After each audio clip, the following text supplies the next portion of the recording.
여러분 안녕하십니까? YTN 뉴스 플러스 시작하겠습니다. 대선 기간 허위 사실을 유포한 혐의로 재판에 넘겨진 윤석열 전 대통령이 1심에서 징역형 집행유예를 선고받았습니다. 이번 형이 확정되면 국민의힘은 지난 대선 때 보전받았던 선거비용 397억 원을 반환해야 합니다. 권준수 기자입니다. 대선 후보 시절 윤우진 전 세무서장과 건진법사 전성배 씨 관련 의혹을 허위로 해명한 혐의로 기소된 윤석열 전 대통령. 1심 법원은 문제의 두 발언 모두 거짓이라고 결론 내렸습니다. 윤우진 전 서장에게 변호사를 소개하지 않았다는 주장에 대해 재판부는 윤 전 대통령이 과거 기자와의 통화에서 스스로 소개 사실을 구체적으로 설명한 점을 근거로 주도적으로 변호사를 연결해 준 게 맞는다고 짚었습니다. 건진법사 전성배 씨 부부 동반 만남을 부인한 해명 역시 허위로 판단했습니다. 윤 전 대통령 부부가 지난 2013년부터 전 씨와 교류하며 주요 국면마다 조언을 받아온 사실이 인정된다는 겁니다. 재판부는 거짓인 줄 알면서도 대통령에 당선될 목적으로 허위 사실을 공표했다며 징역 1년 6개월에 집행유예 3년을 선고했습니다. 유권자의 관심이 대단히 높았던 사항에 관하여 허위의 사실을 공표한 것으로서 그 죄질이 매우 무겁습니다. 선고 직후 윤 전 대통령 측은 재판부가 특검 주장만 받아들인 것으로 보인다며 항소 방침을 밝혔고 특검은 재판부의 노고에 감사를 표했습니다. 윤 전 대통령의 1심 판결이 확정되면 공직선거법에 따라 국민의힘은 대선 때 보전받은 선거비용 397억 원을 고스란히 반환해야 합니다. YTN 권준수입니다. 공직선거법상 허위사실 공표 혐의에 대한 징역형은 흔치 않은 중형이라는 평가가 나옵니다. 재판부는 후보자 본인이 유권자 관심이 쏠린 사안에 대해서 사실과 다른 발언을 해 실제 당선까지 이어졌다는 점에 주목했습니다. 이준혁 기자입니다. 재판부는 징역형 집행유예라는 중형을 선고한 이유로 범행이 대선이라는 대한민국 최고공직자 선출 절차에서 이뤄진 점을 지목했습니다. 게다가 후보자인 윤석열 전 대통령 본인이 직접 파급력이 큰 자리에서 허위 사실을 공표했다고 지적했습니다. 이 사건과 같이 후보자 본인이 직접 토론회나 인터뷰 등 파급력이 큰 공개된 자리에서 허위의 사실을 공표하는 경우 선거인의 의사결정에 미치는 영향은 매우 큽니다. 재판부는 죄질도 나쁘다고 꼬집었습니다. 과거 인사청문회 등에서 윤우진 전 용산 세무서장에게 이남석 변호사를 소개해줬다고 이미 인정해놓고 스스로 진술을 뒤집은 점에 주목했습니다. 건진법사 전성배 씨와의 친분에 대해서도 국정 운영에 비공식적 영향력을 끼칠 수 있다는 우려 때문에 유권자의 관심이 굉장히 높았던 사안이라고 평가했습니다. 자신의 개인적, 정치적 처지에 관하여 반복적으로 조언을 받아온 인물과의 관계를 마치 선거 과정에서 우연히 소개받은 것처럼 전면적으로 부인한 것입니다. 윤석열 전 대통령이 실제로 당선됐다는 점도 양형에 영향을 끼쳤습니다. 재판부는 선거 결과가 범행만으로 좌우됐다고 보기엔 어렵지만 유권자의 올바른 의사결정을 침해한 건 분명하다고 지적했습니다. YTN 이준엽입니다. 윤 전 대통령은 대선 후보 시절 불거진 건진법사 전성배 씨 등 무속 논란에 사실이 아니라며 줄곧 부인해왔습니다. 대선에서 0.7%포인트 차 신승을 거뒀지만 탄핵 이후 특검 수사를 걸쳐 1심에서 당선 무효형을 선고받는 불명예를 안게 됐습니다. 우종원 기자입니다. 20대 대선 국민의힘 후보 선출을 위한 토론회에서 윤석열 전 대통령 손바닥에 새겨진 임금 왕자는 두고두고 이어진 무속 논란의 불씨가 됐습니다. 여기에 건진법사 전성배 씨가 국민의힘 선거대책본부에서 비선 역할을 하고 배우자 김건희 씨와도 지속 교류했다는 의혹은 불난집에 기름을 부었습니다. 이에 윤 전 대통령은 스님으로 소개받았을 뿐이고 김건희 씨와 함께 전 씨를 만난 적 없다며 의혹을 일축했습니다. 우리 당 관계자분께서 이분이 많이 응원하신다고 해서 인사를 한 적은 있습니다만은 배우자분과 같이 만나신 건 아니에요? 네, 그건 아니고. 검찰에서 한솥밥을 먹은 동료의 가족에게 변호사를 소개했다는 의혹에도 고개를 가로저었고 저는 윤우진 그 서장하고 가까운 후배의 친형이기 때문에 제가 알고는 지냈습니다만은 이런 부적절한 일은 전혀 없었고. 이 같은 모르쇠 전략 끝에 0.7%포인트 차이라는 역대 최소 득표율 차이로 대통령에 당선됐습니다. 하지만 무속 논란은 임기 내내 따라붙은 꼬리표가 됐고 비상계엄으로 인한 탄핵 이후 특검이 출범하며 관련 수사가 본격화됐습니다. 재판에 넘겨진 윤 전 대통령은 고의가 아니었다고 혐의를 부인했지만 1심 재판부의 판단은 달랐습니다. 국정 운영에 있어 합리적 판단이 아닌 비공식적 영향력에 의존할 가능성이 있는지에 관한 것으로서 선거인의 올바른 의사결정이 이 사건 각 범행으로 인하여 심해되었다고 보기에는 충분합니다. 무속 논란을 적극 반박하며 대통령 자리에 오른 윤 전 대통령. 결국 탄핵 1년 3개월여 만에 당선 무효형 판결을 받아들었습니다. YTN 우종훈입니다. 더불어민주당 한병도 원내대표가 1심 선고 결과에 대해 추악한 거짓말에 철퇴를 내린 판결이라며 환영 입장을 밝혔습니다. 한 원내대표는 오늘 SNS에 대법원에서 형이 확정될 경우 국민의힘은 20대 대선에서 보전받은 선거비용 397억 원을 국고에 지체 없이 반환해야 할 것이라고 강조했습니다. 그러면서 꼼수로 선거비용 보전액 징수를 회피할 생각은 꿈도 꾸지 말라며 자격 미달인 후보를 추천해 검찰 독재 정권을 탄생시키고 대한민국 헌정 질서를 뿌리째 뒤흔든 과오에 대한 당연한 응보라고 지적했습니다. 국민의힘은 윤 전 대통령이 징역형의 집행유예를 선고받은 데 대해서 이재명 대통령 재판도 신속히 재개해 결론을 내야 한다고 주장했습니다. 박성원 수석 대변인은 오늘 논평을 통해 윤 전 대통령 공직선거법 재판은 아직 대법원의 최종 판단이 남아있는 만큼 결과를 엄중히 지켜보겠다고 말했습니다. 이어서 이재명 대통령의 이 선거법 재판의 경우 이미 대법원의 유죄 취지 판단이 내려졌다며 남은 절차가 마무리되어 형이 확정되면 민주당은 선거 보존금 434억 원을 반드시 반환해야 할 거라고 맞받았습니다. 전국 대부분 지역에 폭염특보가 이어지는 가운데 밤에도 더위는 쉬어가지 않겠습니다. 당분간 전국적으로 밤낮 없는 찜통더위가 이어질 전망인데 자세한 더위 상황 기상캐스터 연결해서 알아보겠습니다.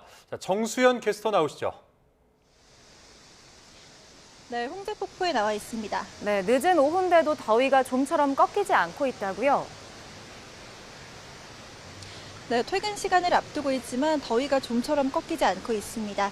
계속되는 더위에 시민들은 시원한 폭포와 그늘 주변에서 휴식을 취하고 있지만 이런 모습이 무색하게 여전히 서울은 30도 안팎을 보이고 있고요. 공기가 습해서 체감하는 온도는 이보다 조금 더 높습니다. 특히 오늘 영남을 중심으로는 40도에 육박한 더위가 나타난 가운데 밤에도 더위는 쉬어가지 않겠습니다. 내일 아침까지 서울과 광주가 26도, 대구 25도, 제주도가 27도를 유지하면서 대부분 지역에서 열대야 기준인 25도를 웃돌 걸로 전망됩니다. 특히 밤사이 열대야가 나타나는 내륙을 중심으로는 체감 온도가 30도에 육박할 걸로 보여집니다. 밤에도 적절히 실내 환기를 하고 냉방기기를 활용하는 등 그 어느 때보다 건강관리가 중요하겠습니다. 지금까지 홍제폭포에서 YTN 정수현입니다. 장마가 끝나고 폭염이 본격화하면서 정부가 폭염 재난 위기 경보를 최고 수준으로 격상했습니다. 행정안전부는 오늘 오후 3시부터 폭염 재난 위기 경보를 심각으로 격상하고 행안부 장관을 본부장으로 하는 중앙재난안전대책본부 가동에 들어갔습니다. 정부는 취약계층에 대한 예찰을 강화하고 냉방물품 지원에 부족함이 없는지 살피면서 야외 작업장과 취약사업장 등에서 폭염 안전수칙이 준수되고 있는지 감독 점검합니다. 이렇게 전국 대부분 지역에 폭염특보가 발효된 가운데 시장 상인들도 무더위와 사투를 벌이고 있습니다. 더위에 직접적으로 노출된 시장 상인들은 손님까지 줄며 이중고를 겪는다고 토로했습니다. 이 현장을 최승훈 기자가 다녀왔습니다. 30도를 넘는 무더위에 시장도 평소보다 한산해졌습니다. 손님도 상인도 손에서 선풍기를 놓지 못하고 시원한 음료를 들이켜보지만 더위는 쉽게 가시지 않습니다. 평소보다 아무래도 더우니까 사람도 많이 없는 것 같고 실내로 다들 모이는 것 같아요. 저희들도 찾을 때 좀 실내 데이트 이런 거 많이 찾아보고 아무래도 시장은 발길이 좀 줄지 않을까. 그늘막이 설치된 곳은 그나마 낫지만 햇볕이 내리쬐는 곳은 잠깐만 서 있어도 숨이 턱턱 막힙니다. 고무장갑 안에는 금세 땀이 차오르고 상인들은 채소가 상할까 걱정입니다. 상추니 그런 거는 이제 제일 많이 상하잖아요. 부추 같은 거 이런 나무 종류. 그러니까 예전같이 많이 안 갖고 오지. 요새는 조금씩 갖고요. 장사가 안 되니까. 생선 가게는 얼음값에 울상입니다. 상인들은 손님에게 내놓은 생선이 상할까 얼음을 수시로 뿌리고 있습니다. 하지만 한낮 높은 기온을 이기지 못하고 보시는 것처럼 금세 녹아내립니다. 20kg짜리 한 번 하면 한 2시간도 안 가서 다 녹아버려요. 어쩔 수 없어요. 다 녹으면 다시 채워야 되고 이게 팔아야 얼음값도 안 나와요, 요즘은. 장마가 끝나고 본격적인 무더위가 시작되면서 폭염과 매출 감소라는 이중고에 상인들의 한숨은 깊어져만 갑니다. YTN 최승훈입니다. 무더위가 이어지면서 어제도 70명이 넘는 온열 질환자가 발생했습니다. 이 가운데는 2명은 숨졌는데 노약자나 기저질환자는 각별한 주의가 필요합니다. 김주영 기자입니다. 계속되는 무더위에 전국 응급실을 찾은 온열 질환자는 좀처럼 줄지 않고 있습니다. 26일을 기준으로 전국 온열 질환자는 모두 72명으로 집계됐습니다. 지난 22일 이후 닷새째 50명을 넘는 수치가 이어진 겁니다. 올해 집계가 시작된 5월 중순 이후로는 모두 1,399명의 온열 질환자가 나온 것으로 파악됐습니다. 폭염 속 휴일, 사망자도 2명이나 발생했습니다. 전북에 1명, 경남에 1명인데 모두 야외 작업을 하다 숨진 것으로 추정됩니다. 시간에 따라 온열 질환자 발생 비율을 보면 기온이 가장 높은 오후 2시에서 오후 3시 사이가 10.5%로 가장 큽니다. 하지만 0시부터 6시의 새벽 시간대를 제외하고는 다른 시간대도 대부분 5%를 넘는 발생 비율을 보이는 만큼 방심은 금물입니다. 보건당국 역시 물을 자주 마시고 그늘이나 시원한 곳을 찾아 휴식을 취할 것을 거듭 강조하고 있습니다. YTN 김주영입니다. 최근 사의설이 불거진 정성호 법무부 장관이 국회를 찾아 세술은 새 부대에 담아야 한다며 사실상 공개적으로 사의를 밝혔습니다. 하지만 청와대는 이를 부인했는데 여당의 보안수사권 폐지 속도전과 맞물려서 논란이 커지고 있습니다. 황보혜경 기자입니다.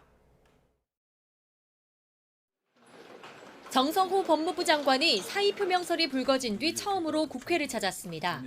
거취를 묻는 취재진 질문엔 말을 아꼈지만 이어진 국회 법제사법위원회 전체 회의에선 작심한 듯 입을 열었습니다. 검찰개혁이 대부분 완료됐기 때문에 저 개인적인 생각으로는 이제는 뭐 세수는 새 부대에 담아야 되지 않겠습니까? 사실상 공개적으로 사의를 표명한 건데 정 장관은 수면장애를 겪을 정도로 건강이 악화했다며 오래전부터 사퇴를 고민해왔다고 설명했습니다. 검찰개혁이 마무리 단계인 만큼 남은 후속 과제는 새로운 리더십 아래 추진되는 게 바람직하다는 뜻도 내비쳤습니다. 보이콧 철회 뒤 처음 상임위에 복귀한 국민의힘을 향해선 뼈있는 당부의 말도 남겼습니다. 또 야당 의원님께서도 또 국민적 의료를 또 적극적으로 개진해 주시고 국민들이 피해가지 않게 충분하게 좀 논의해 주셨으면. 그동안 여러 차례 보안수사권 폐지에 대한 부작용을 우려해왔던 만큼 최근 민주당의 전면 폐지 당론 채택에 불편한 심기를 드러낸 거로 풀이됩니다. 여야 모두 사퇴는 적절치 않다고 만류했지만 속내는 달랐습니다. 중수청 기소청이 자동적으로 출범하는 게 아니에요. 죽더라도 대통령을 성공시키고 죽는 그런 자세가 측근한테 필요하다. 일방적으로 폐지로 결론 난다 하면 대통령께 이 부분에 대해서는 제2요구, 즉 거부권 행사를 건의하셔야. 이와 관련해 청와대는 정성호 장관의 사의 표명은 공식 확인된 바가 없다고 밝혔습니다. 사의 표명은 사실이 아니라고도 했습니다. 공식적인 사퇴 의사 전달이 없었다는 의미로 보이지만 사의를 수용할 의사가 없다는 뜻을 완곡하게 전한 거란 해석도 나오고 있습니다. 이번 주 민주당이 형사소송법 개정안 강행 처리를 추진하는 가운데 주무부처 수장의 거취 문제와 맞물려 검찰개혁을 둘러싼 논란도 계속될 전망입니다. YTN 황보혜경입니다. 더불어민주당이 보안수사권 폐지를 골자로 하는 형사소송법 개정안과 선관위 특검법 모두 이번 주 안에 처리하겠다고 밝혔습니다. 그러나 국민의힘과의 간극이 큰 상황이라 이 필리버스터 정국이 재현될 것으로 보입니다. 임성재 기자입니다. 보안수사권 완전 폐지 내부 정리를 마친 민주당이 형사소송법 개정안의 본회의 처리 시점을 못 박았습니다. 민주당은 이번 주 본회의에서 형사소송법 개정안을 반드시 처리하겠습니다. 여야가 특별검사 추천 방식까진 합의한 선관위 특검법도 늦출 이유가 없다는 입장인데 마찬가지로 목표 시점은 이번 주 목요일입니다. 형사소송법, 선관위 특검법 이번 주 30일 본회의에서 처리를 목표하고 있습니다. 법력권 주도의 법사위도 일사불란 법안 심사 속도를 끌어올렸습니다. 기존 민주당 TF 발의안 등에 더해 추가된 6개 형소법 개정안까지 병합심사 마무리 단계를 밟고 있는 겁니다. 여야가 각각 발의한 선관위 특검법 심사도 시작됐는데 수사 범위부터 규모, 기간 등 입장 차이는 여전합니다. 민주당은 관리 부실과 투표용지 부족에 초점을 맞춘 반면 국민의힘은 쌍둥이 득표 등 선거 부정 의혹 전반을 밝히는 데 중점을 두고 있습니다. 국민의힘은 이 대통령과 여당을 동시에 압박하며 보안수사권 폐지에 순순히 협조할 뜻이 없다는 점을 분명히 했습니다.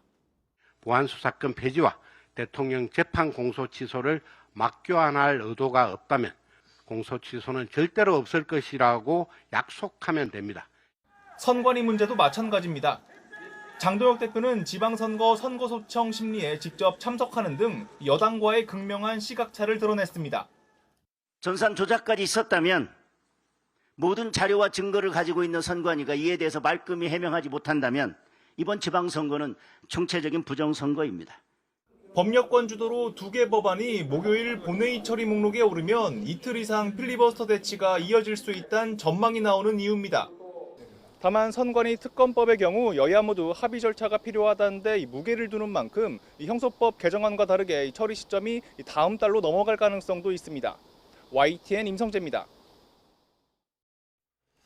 6.3 지방선거 당일 중앙선거관리위원회가 전국에서 투표자 숫자를 수정해 보고한 사례를 최소 72건으로 집계했습니다. 국민의힘 김은혜 의원실이 중앙선관위로부터 제출받은 자료를 보면 선거 당일 전국에 있는 투표소 최소 56곳에서 투표자 수를 수정한 사례가 72건으로 나타났습니다.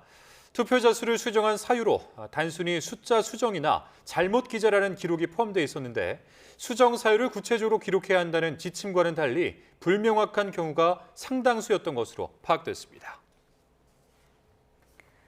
장윤기의 3차 공판에서 피해 여고생의 부모가 증인으로 재판에 출석했습니다. 유가족은 장윤기에 대해서 법정 최고형을 선고해달라고 간곡히 호소하면서 오열했습니다. 오선열 기자입니다.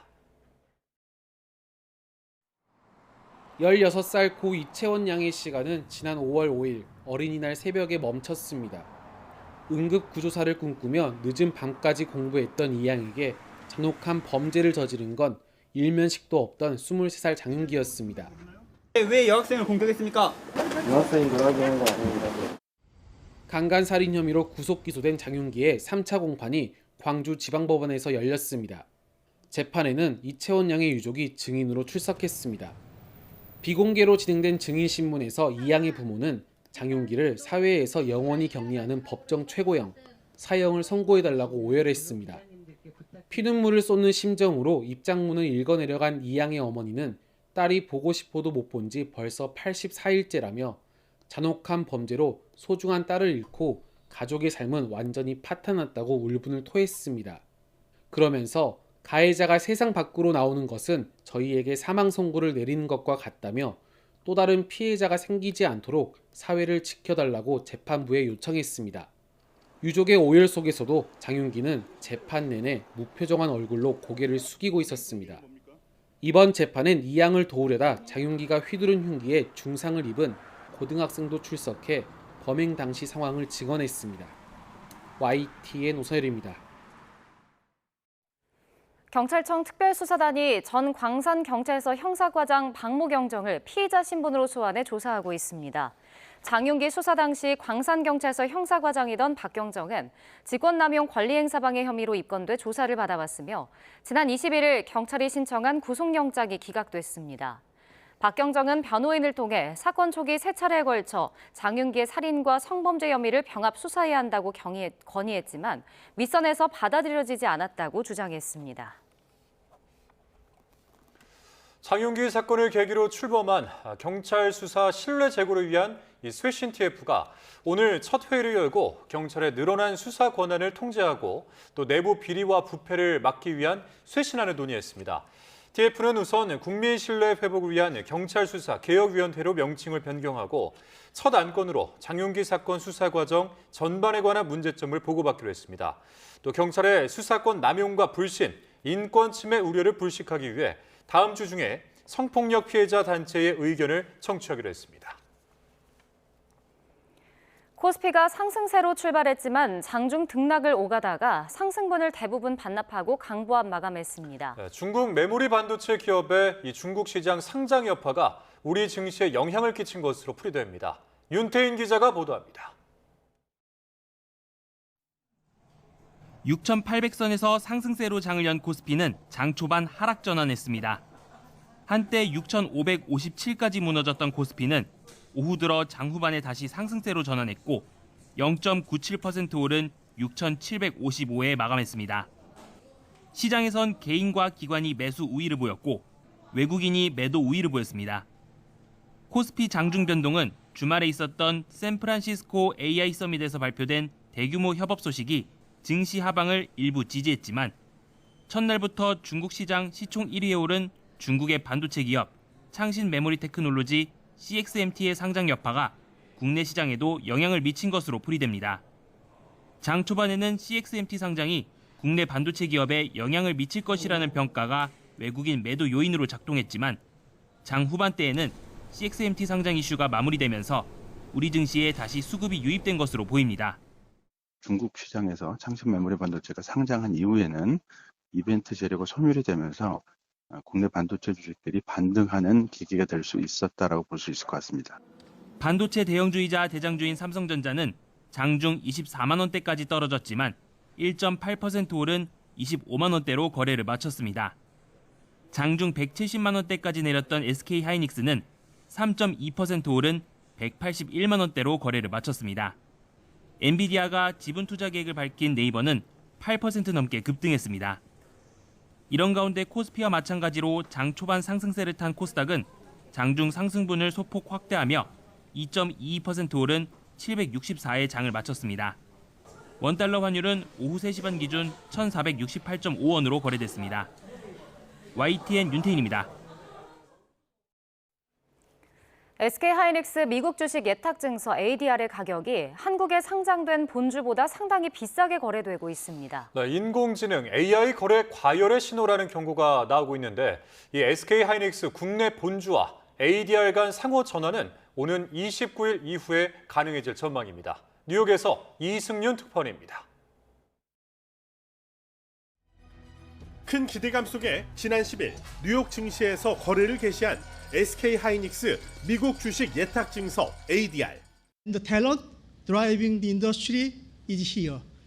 This listing strengthens our connection to all of them.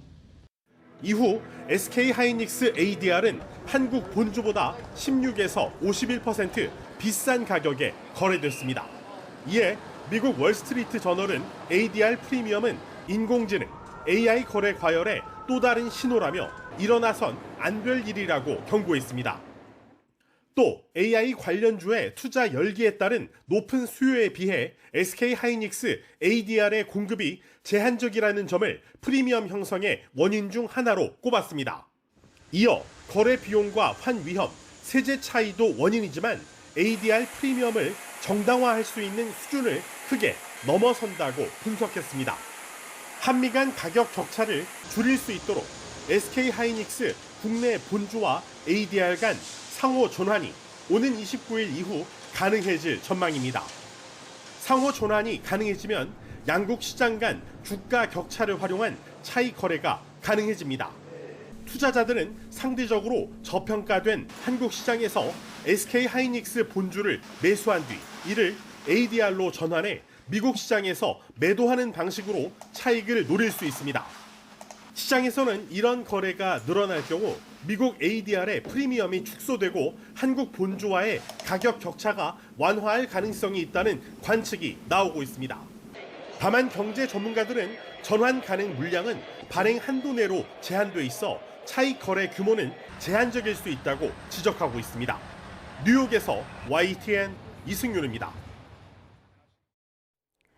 네, 조금 전 들어 속보 전해드리겠습니다. 오늘 윤석열 전 대통령이 징역형 집행유예를 선고받은 것에 대해 항소장을 제출했다라는 소식이 전해졌습니다. 윤석열 전 대통령 측 법률 대리인단이 밝혔는데요.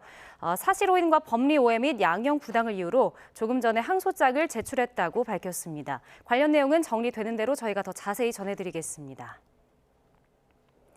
네, 트럼프 미국 대통령이 이란에 대한 역대 최대 규모 공격을 예고하더니 지난 주말 180도 입장을 바꿔서 공습 중단을 지시했습니다. 트럼프는 항상 후퇴한다라는 뜻의 이 타코 표현이 이번에도 맞아떨어졌는데 이를 예측해낸 타코 공식까지 나왔습니다. 신호 기자입니다. 미국은 이란과의 양해각서 협상이 순조롭지 않자 2주 가까이 매일 이란을 공격했습니다. 이란의 반격으로 미군 사망자가 나오자 역대 최대 규모 공격을 경고했습니다.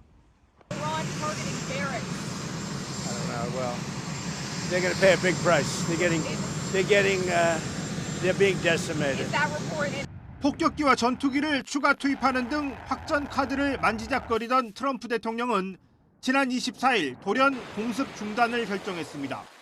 오만이 이란과 호르무즈 해협 문제를 논의한다는 것 말고는 달라진 사정도 없던 상황. 이번에도 트럼프는 항상 겁을 먹고 물러선다라는 의미의 타코 표현대로 됐습니다. 미국의 지정학 리스크 자문사인 시그넘 글로벌 어드바이저스는 트럼프 대통령의 특징을 반영한 타코 공식을 만들어 이번 공습 중단 결정을 비슷하게 예측해냈습니다. 이르면 7월 22일에 타코가 일어날 수 있고 늦어도 30일 전에는 반드시 일어날 것이라면서 26일이 가장 유력하다고 지난 22일 예상했습니다. 브렌트유 가격과 10년짜리 미국 국채 금리, 호르무즈 해협 통과 선박수, S&P 500 지수 이렇게 4가지 변수를 반영해서 변화가 커지면 시장 충격을 줄이기 위해 트럼프가 한 발 물러선다는 겁니다.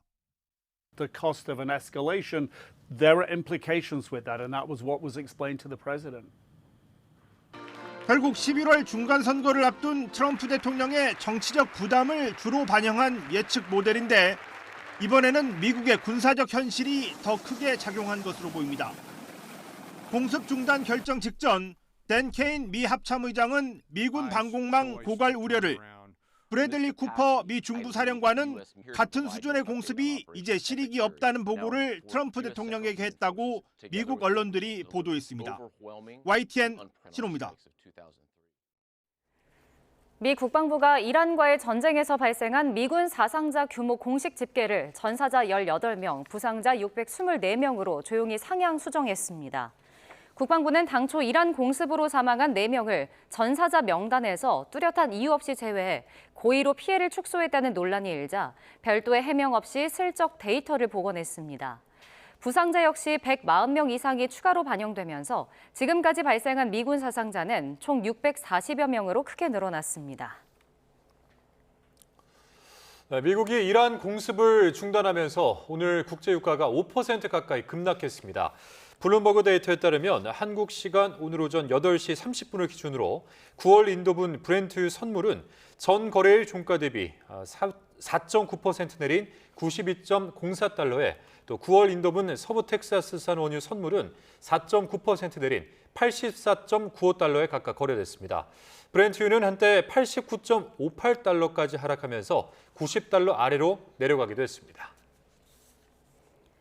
브라질을 국빈 방문한 이재명 대통령이 서울에 있는 청와대 참모들과 화상회의를 열고 국내 현안을 점검했습니다. 석유 최고 가격제와 유류세 인하 유지 등 중동 정세에 따른 유가 불안 대책 등을 주문했습니다. 강진원 기자입니다. 브라질의 수도 브라질리아에 마련된 임시회의 공간에 이재명 대통령과 순방에 동행한 주요 참모들이 모였습니다. 같은 시각 서울에선 청와대 수석 보좌관들이 자리에 앉았습니다. 지난달 유럽 순방 당시 이탈리아에서 개최한 데 이어 두 번째로 연 화상회의. 이 대통령은 중동 정세 불안으로 출렁이는 기름값을 우려했습니다. 유가 변동성이 당분간 이어질 가능성이 큰 만큼 국내 물가에 미칠 영향을 최소화하기 위한 선제적 노력을 빠르게 기울여야 되겠습니다. 민생의 어려움을 줄이기 위한 대책을 주문하며 석유 최고 가격제의 지속과 유류세 인하 유지 등을 콕 집어 지시했습니다. 유가 불안이 확실하게 해소될 시점까지 석유 최고 가격제를 지속하고 유류세 인하 같은 정책 수단도 최대한 유지해 주시기 바랍니다. 화물차 운전자 등 경유 의존도가 높은 계층의 부담 완화 방안을 추진하고 매점 매석과 담합 등 힘든 시기를 악용한 행태는 엄정 대응토록 했습니다. 청년 고용 부진 등 경제적 불균형 완화를 위한 노력도 강조했는데 순방 기간에도 국내 현안을 직접 챙기겠다는 의지가 반영된 거로 보입니다. 이에 앞서 이 대통령은 미국에 이어 두 번째 방문국인 브라질에 도착해 우리 공군이 도입할 예정인 브라질제 C-390 수송기를 시찰했습니다. 올해 12월부터 내년 12월까지 8,830억 원을 들여 총 3대를 구매하기로 한 기종을 직접 둘러보고 점검한 겁니다. 특히 이번 수송기 도입 사업이 단순한 국방협력 차원을 넘어 우리 민간 항공산업 발전에도 시너지 효과를 낼 수 있기를 기대했습니다. 가능하면 앞으로 민항기도 같이 만들어 봅시다. 이 대통령은 우리 시각으로 오늘 밤 브라질 측이 마련한 공식 환영식에 참석한 뒤 룰라 대통령과 정상회담을 합니다. 브라질리아에서 YTN 강준원입니다. 중동 지역 긴장이 다시 높아진 가운데 산업통상부가 정유 해운업계와 원유 수급 상황을 점검했습니다. 정부는 9월 대체 원유 물량이 90% 이상 확보돼 수급 우려가 크지 않지만 홍해 봉쇄 우려가 있는 만큼 공급망 위기에 대한 대비책을 마련해야 한다고 지적했습니다. 이에 따라 정부와 정유 해운업계는 실시간 상황 공유 체계를 가동하고 수에즈 운하 등 우회 수송로를 협의하고 비중동산 대체 물량 확보에 총력을 다하기로 했습니다. 더불어민주당 당권주자들이 8.17 전당대회 순회 경선 첫 지역인 중원에서 표심을 공약했습니다. 김민석 후보가 띄운 신천지 당내 개입설은 전당대회 최대 현안이자 리스크로 작용하는 모습입니다. 김다현 기자입니다. 더불어민주당 당권주자들이 이번 주말 첫 순회 경선이 펼쳐지는 중원을 찾아 표심 공략에 나섰습니다. 첫 결과에 따라 특정 후보 대세론이 형성될 수 있는 만큼 총력전에 나선 모습인데 충남 금산 출신인 정청래 후보는 자신을 충청의 아들로 소개하며 한 표를 부탁했습니다. 전당대회 최대 현안으로 떠오른 신천지 개입설과 관련해선 의혹을 제기한 김민석 후보가 근거를 대야 한다고 압박 수위를 높였습니다. 신속하게 조사해서 근거가 없고 허무맹랑한 주장이었다면 이건 당사자를 징계해야 된다고 생각합니다. 이건 해당 행위라고 생각합니다. 충북 권리당원 간담회를 찾은 김민석 후보는 해당 행위라는 주장에 대해 국민의힘 논리이자 바보 궤변이라며 불쾌감을 드러냈습니다. 조국혁신당과의 연대를 깔끔하게 마무리하고 당의 전방위 확장을 시작하겠다며 정청래 후보의 아픈 지점도 파고들었습니다. 신천지 개입 경고가 당을 위헌정당으로 몰아가는 해당 행위라는 것은 바보 궤변입니다. 신천지 수사엔 협조합시다. 송영길 후보도 정청래 책임론에 힘을 보탰습니다. 정 후보가 이재명 대통령과 불협화음을 냈다며 연임에 성공한다면 대통령이 레임덕에 빠지게 될 거라고 경고했습니다. 당의 대표가 될 리도 없겠지만 그렇게 된다면 대통령은 레임덕에 빠지게 되고 당청 간의 갈등은 심각해질 것이다 이렇게 예상을 합니다. 계파 간 충돌도 점점 거세지고 있습니다. 친명계가 전면적으로 신천지 의혹을 조사해야 한다며 김 후보를 엄호하자 친청계는 근거를 제시하지 못하면 당이 위험해진다며 사퇴까지 촉구했습니다. 의원들 단체 대화방에서도 당원이 국회의원을 이긴다는 정 후보 발언을 놓고 설전이 이어진 것으로 전해졌습니다. 신천지 개입설이 전당대회 최대 현안이 된 모습인데 지금이라도 비전 경쟁을 시작해야 한다는 목소리가 적지 않습니다. YTN 김다현입니다. 국민의힘 중앙윤리위원회가 상임위 배분과 관련해 정점식 원내대표에게 항의하며 멱살을 잡은 혐의로 제소된 재선 권영진 의원에 대한 징계 절차에 본격 돌입했습니다. 윤리위는 오늘 오후 제16차 비공개 회의를 마친 뒤 진종호, 조경태, 권영진 의원에 대한 징계 절차를 개시했다고 밝혔습니다. 권 의원 외에도 진종호 의원은 지난 지방선거 과정에서 무소속 한동훈 의원을 지원했다는 이유로, 조경태 의원은 당내 국회 부의장 후보 경선에서 탈락한 뒤 박덕흠 부의장 낙선을 종용했다는 의혹으로 각각 윤리위에 제소됐습니다. 이런 가운데 국민의힘 중앙윤리위원회 윤리위원 5명 가운데 2명은 회의에 불참한 것으로 파악됐습니다. YTN 취재 결과 우정환 중앙윤리위 부위원장 등 2명은 오늘 오후 열린 비공개 회의에 개인 일정 등을 이유로 불참했습니다. 이에 따라 윤리위는 5명 가운데 윤민우 위원장 등 3명만 참석한 상태에서 징계 개시를 의결했는데 불참한 위원들은 이런 의결 내용을 전혀 전달받지 못한 것으로 확인했습니다. 미성년자 성매매 혐의 등을 받는 최영중 전 청주시 의원이 경찰에 두 번째로 출석해 15시간 동안 조사받았습니다. 경찰은 미성년자 성매매 혐의와 추가 범행 여부를 집중적으로 조사했는데 조만간 구속영장 신청 여부를 결정할 것으로 보입니다. 이성호 기자입니다. 15시간 동안 밤샘 조사를 받은 최영준 전 청주시 의원이 마스크로 얼굴을 가린 채 경찰서 복도를 걸어 나옵니다. 최 씨는 범행 인정 여부를 묻는 취재진의 질문에 답하지 않았습니다. 미성년자 성적 참고 인정하시나요? 수사 중인 사실을 알고도 공천 받았느냐는 질문에는 잠시 취재진을 바라보기도 했습니다. 거듭된 질문에 아무런 대답을 하지 않던 최 씨는 차량에 타기 전 짧게 답변만 내놨습니다. 수사 중인 사항 수사 열심히 받았습니다. 최 씨가 경찰에 소환돼 조사받는 것은 지난 5월에 이어 두 번째, 지난 15일 경찰의 압수수색 이후 열 하루 만에 다시 소환 조사가 이뤄진 겁니다. 경찰은 최 씨를 상대로 피해 여중생에게 성적 내용이 담긴 사진을 요구했는지 등 범행 전반을 조사한 것으로 알려졌습니다. 또 다른 피해자가 있는지와 추가 범행 여부도 확인한 것으로 전해졌습니다.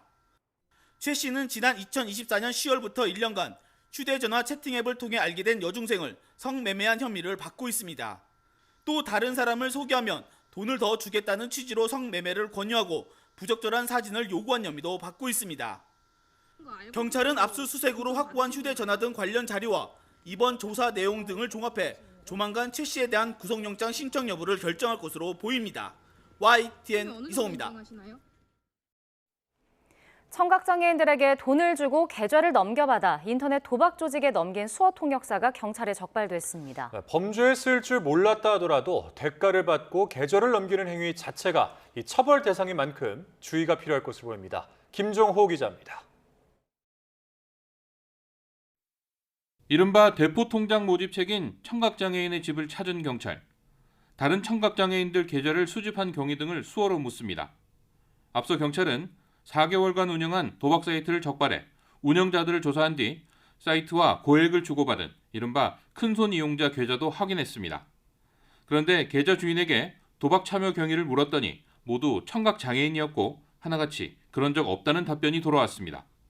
알고 보니 이 청각장애인들이 수어 통역사와 동료 장애인에게 20만 원을 받고 넘긴 계좌가 도박 조직으로 흘러들어갔던 겁니다. 3달 정도 사용하는데 돈이 오고 가고가 기재가 되니까는 당신들 그 신용에 올라가는 데 도움이 될 거다. 이 정도로 이제 설명을 했습니다. 경찰이 수사를 확대했더니 수어 통역사가 주도해 청각장애인들의 계좌를 모은 뒤 다른 조직에 제공한 정황도 드러났습니다. 해당 조직은 청각장애인 계좌로 모두 3,200억 원대 도박에 참여한 거로 조사됐습니다. 경찰은 도박 사이트 관리자와 수어 통역사 등 6명을 구속하고 관련자 160여 명을 입건했습니다. 이 가운데 80여 명이 청각장애인인데 본인은 범죄에 악용될지 몰랐다고 주장해도 돈을 받고 계좌를 넘기는 행위만으로도 처벌 대상입니다. YTN 김종호입니다. 어제 오후 2시 반쯤 고성군 화진포 콘도 앞바다에서 파도에 휩쓸린 50대 육군 A대령과 B원사가 심정지 상태로 구조돼 병원으로 옮겨졌지만 숨졌습니다. 비슷한 시각 10대 형제와 아버지도 파도에 휩쓸렸지만 스스로 빠져나와 생명엔 지장이 없는 것으로 전해졌습니다. 애초 두 군인이 10대 형제를 구하려고 바다에 들어갔다고 알려졌지만 육군 수사단은 CCTV와 목격자 진술 등을 토대로 정확한 경위를 조사하고 있습니다. 대전경찰청이 오토바이와 자동차를 타고 집단 폭주 행위를 벌인 혐의로 20대 주범 A씨 등 19명을 불구속 상태로 검찰에 넘겼습니다. A씨 등은 지난 5월 새벽 대전 성남동 일대 도로에서 무리를 지어 지그재그로 고개 운전을 하거나 교차로를 빙빙 돌며 차량 통행을 방해한 혐의를 받습니다. 이들은 경찰 조사에서 SNS 글을 보고 호기심에 참여했다고 진술했지만 피의자 중 일부는 단속을 피하려고 사전에 번호판을 떼어내는 등 치밀하게 범행을 준비했던 것으로 드러났습니다. 독일 베를린의 성소수자 축제 현장에서 차량 테러가 발생해 1명이 숨지고 29명이 다쳤습니다. 용의자는 레바논계 독일 국적자인 이슬람 극단주의자로 파악됐는데 범행 하루 만에 경찰에 사살됐습니다. 보도에 신웅진 기자입니다. 현지 시간 25일 밤 10시 15분쯤 이 흰색 밴이 축제 현장을 덮쳤습니다. 용의자는 무차별적으로 인파를 들이받은 뒤 나무에 부딪혀 멈춰서자 차량을 버리고 사람들에게 흉기를 휘두르며 도주했습니다. 순식간에 30명가량이 숨지거나 다쳤습니다. 크리스토퍼 스트리트 데이는 많게는 100만 명 이상 참가하는 성소수자 축제인데 당시 현장 부근인 브란덴부르크 문 앞에서 콘서트가 한창이었습니다. All those people crying, running away, and we talk with someone who stay maybe strictly on one point for minutes and maybe a half hour, and ask the people, "Are you okay? You need help?" 용의자인 레바논계 독일인 21살 압둘 발루트는 범행 다음 날 사살됐습니다. 발루트는 26일 오후 베를린 북서부 슈판다우에서 검거 작전을 벌인 경찰 특공대의 총에 맞아 사망한 것으로 전해졌습니다. 발루트는 극단주의 테러 단체인 이슬람 국가 IS에 가입하려다 적발돼 레바논에서 수감 생활을 했고 지난해 11월에 귀국하면서 또 체포된 뒤 올해 5월 집행유예로 풀려났습니다. 경찰은 차에 함께 타고 있던 이란 국적 남성 1명을 체포해 누가 운전대를 잡았는지 조사하고 있습니다. Meine Damen und Herren, alles was wir hier sehen, deutet darauf hin, dass wir es mit einem islamistischen Terroranschlag zu tun haben. 독일에서는 지난 2016년에 IS 추종자의 차량 테러로 13명이, 2024년에는 반이슬람 극단주의자의 소행으로 6명이 숨졌습니다. 급하게 사고 현장을 방문한 프리드리히 메르츠 독일 총리는 발빠른 수습을 지시했지만 반복되는 테러에 또다시 뚫린 사회 안전망이라는 비판을 피하기 어렵게 됐습니다. YTN 신홍진입니다. 미국 워싱턴주 시애틀의 음식 축제 현장에서 총격 사건이 발생해 3명이 숨지고 4명이 다쳤습니다. 미국 언론들은 현지 시각 27일 오후 6시쯤 시애틀의 대표 음식 축제인 바이트 오브 시애틀 행사장에서 총격 사건이 발생했다고 보도했습니다. 시애틀 소방국은 현재까지 3명이 숨지고 2살 어린이를 포함해 4명이 다쳐 병원으로 옮겨졌다고 밝혔습니다. 최근 유럽에서 잇따르고 있는 대형 산불의 근본 원인으로 습했던 지난 겨울 무성하게 자란 수목이 꼽히고 있습니다. 강수량이 많았던 지난 겨울 울창하게 생장한 풀과 나무가 5월부터 이어진 건조한 날씨에 바싹 말라붙은 데 이어 여름에 폭염이 덮치면서 지형 전체가 불쏘시개로 변했다는 분석입니다. CNN은 올해 들어 최근까지 유럽 대륙에서 예년 평균보다 훨씬 더 넓은 면적이 불에 탔으며 사상 최악이었던 지난해 수준에 육박하고 있다고 보도했습니다. 네, 정몽규 전 회장이 물러난 대한축구협회장을 새로 뽑기 위한 선거인단이 10,000명 이상으로 확대됩니다. 이렇게 되면 누구보다 이 선수들과 현장 지도자들이 대거 참여할 수 있습니다. 이대건 기자입니다. 기존 300명 이내였던 대한축구협회장 선거인단 규모가 대폭 늘어납니다. K축구 혁신이 4차 회의 결과 선거인단을 10,000명 정도로 하자는 데 의견을 모았습니다. 대한체육회 선거인단 개편안을 기반으로 축구협회 실정에 맞게 조정합니다. 체육회 기준에서 프로, 실업, 대학, 승강제 리그 등을 추가해 조정하는 안을 마련하기로 하였고 이 경우 권고하게 될 규모는 10,000명 이상이 될 것으로 예상을 합니다. 현장 의견을 많이 담자는 취지에 맞게 선수와 지도자가 더 많이 참여할 것으로 보입니다. 어마어마하게 늘어나는 수치여서 아마 선수, 지도자 이런 부분에서 상당히 많은 폭의 증가가 예상이 되고 있습니다. 이를 위해 대한체육회 회원 종목 단체 규정 개정 절차를 이달 안에 마무리하기로 했습니다. 현재 관련 규정은 회장 선거인단을 300명 이내로 제한하는 간선제를 원칙으로 하고 있습니다. 이 때문에 시도축구협회와 전국연맹 임원, 일부 지도자와 선수, 심판 등 극히 제한된 인원만으로 선거인단을 꾸려왔습니다. 소수가 밀면 축구협회장이 될 수 있는 폐쇄적인 구조였던 겁니다. 선거인단이 10,000명 이상으로 늘어나면 무엇보다 선거 관리에 어려움이 가장 큽니다. 전자투표 등을 도입하는 방안도 검토되고 있지만 예산 문제가 커 합리적인 방안을 모색하고 있습니다. YTN 이다원입니다.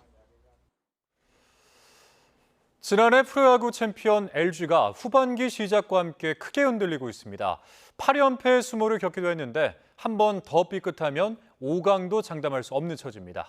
이경재 기자입니다. 지난 2일 LG는 50승에 선착했습니다. 전반기 50승은 통합 우승을 했던 2023년과 지난해에도 이루지 못한 결과였습니다. 하지만 이후 14경기에서 단 3승을 추가하는 데 그쳤고 8년 만에 8연패도 당했습니다. 선발과 불펜 투순이 한꺼번에 무너졌고 타선의 집중력도 크게 떨어졌습니다. 최근에 처음 겪는 긴 연패, 선수들은 라커룸 청소부터 단톡방의 메시지 공유, 선수단 미팅 등 여러 방법을 다 써봤지만 효과가 없었습니다. 2연패가 4연패, 5연패 이렇게 길어지다 보니까 도대체 어떻게 해야 되지? 사실 제가 LG에 오고 나서 이렇게 긴 연패는 처음 하다 보니까 어떻게 헤쳐나가야 될지 사실 방법을 모르겠더라고요. LG는 1위를 달릴 때도 팀 타율과 평균 자책점 등 세부 지표에선 중위권이었는데 경기 운영으로 버텨오던 팀 전력이 결국 한계를 드러냈다는 분석입니다. 현재도 순위는 선두 삼성의 5게임 차 3위. 하지만 6위 한화나 7위 NC보다 팀 타율과 평균 자책점은 모두 아래입니다. LG는 이번 주 등판 예정인 메이저리그 112승 투수 카라스코에게 확실한 에이스 역할을 기대하고 있습니다. LG have a great traditional, a great fan, a great organization, and my goal it is to bring another championship home. 외야 수비를 담당했던 송지만 코치에게 타격을 맡기는 등 대대적인 코치진 개편도 단행했습니다. 이번 주 후반기 강팀으로 변신한 키움과 팀 평균 자책점 1위인 두산을 상대하는데 확실한 반전을 만들지 못하면 LG는 가을 야구 경쟁의 한복판으로 밀릴 가능성도 있습니다. YTN 이경재입니다. 본격적인 휴가철을 맞아 고속도로도 평소보다 붐비고 있는데 올해 고속도로 교통사고 사망자 가운데 안전띠 미착용 비중이 30%에 육박한 것으로 나타났습니다. 안전띠 미착용 치사율이 뒷좌석의 경우 3.7배까지 높아지는 것으로 나타나 전좌석 안전띠 착용이 필수라는 경고가 나오고 있습니다. 차유정 기자입니다. 지난 3월 남해고속도로 진주나들목 부근 4차선을 달리던 트럭이 주행 중 미끄러져 갓길 가드레일을 들이받습니다. 사고 충격으로 안전띠를 매지 않은 탑승자 2명이 차 밖으로 튕겨나와 쓰러졌는데 뒤따라 달려오던 차량에 부딪혀 결국 1명이 숨지고 1명이 중상을 입었습니다. 지난 2019년 4월 중앙선 일직터널 부근 한 승용차가 1차로에서 차선 변경을 하다가 2차로를 달리던 차를 못 보고 부딪혔습니다. 운전석 측면 충격 이후 가드레일에 연속으로 부딪히며 차량이 수차례 뒤집힐 정도로 충격이 컸는데도 운전자가 스스로 걸어 나옵니다. 안전벨트를 잘 착용한 덕입니다. 올해 상반기 고속도로 교통사고 사망자 95명 가운데 안전띠를 착용하지 않아 숨진 비율이 29%에 육박합니다. 사망자 10명 가운데 3명이 안전띠를 매지 않은 셈인데 이 비율은 최근 3년 평균보다 9%포인트 이상 높은 수준입니다. 안전띠를 매지 않으면 사고 났을 때 머리나 목 등 복합 중상을 입을 가능성이 최대 9배 높아집니다. 치사율의 경우 앞좌석은 2.8배, 뒷좌석의 경우 무려 3.7배까지 증가하는 것으로 조사됐습니다. 차종별로 보면 고속도로 이용률이 높은 화물차 운전자의 착용률이 낮았는데 올 상반기 화물차 교통사고 사망자 4명 가운데 1명 가까이가 안전띠를 매지 않은 상태에서 변을 당한 것으로 조사됐습니다. 화물차 안전띠 착용률은 78.3%로 전체 평균에 크게 못 미치는 수준입니다. 전체 사망자의 23.6%를 차지하고 있어 각별한 주의가 필요합니다. 이번 휴가철 고속도로 이용 차량이 하루 평균 543만 대에 달할 전망인 가운데 유사시 생사를 가르는 안전띠 착용 3초 습관을 반드시 지켜야 할 것으로 보입니다. YTN 차유정입니다.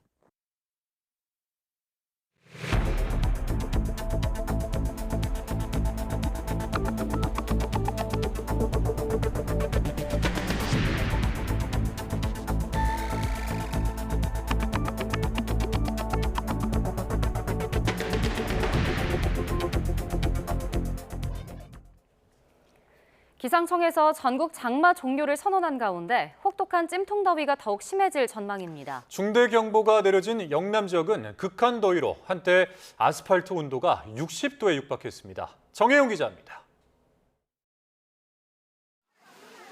뜨거운 햇살이 빈틈없이 내리쬐는 경남 양산. 연일 이어진 극하대 폭염 속에 낮 기온이 38도를 넘었습니다. 사람 체온보다 높아 노약자뿐 아니라 건강한 성인도 생명을 위협받을 수 있는 수준입니다. 낮 동안 달궈진 아스팔트 온도를 재보니 무려 60도에 육박합니다. 펄펄 끓는 불가마를 방불케 합니다.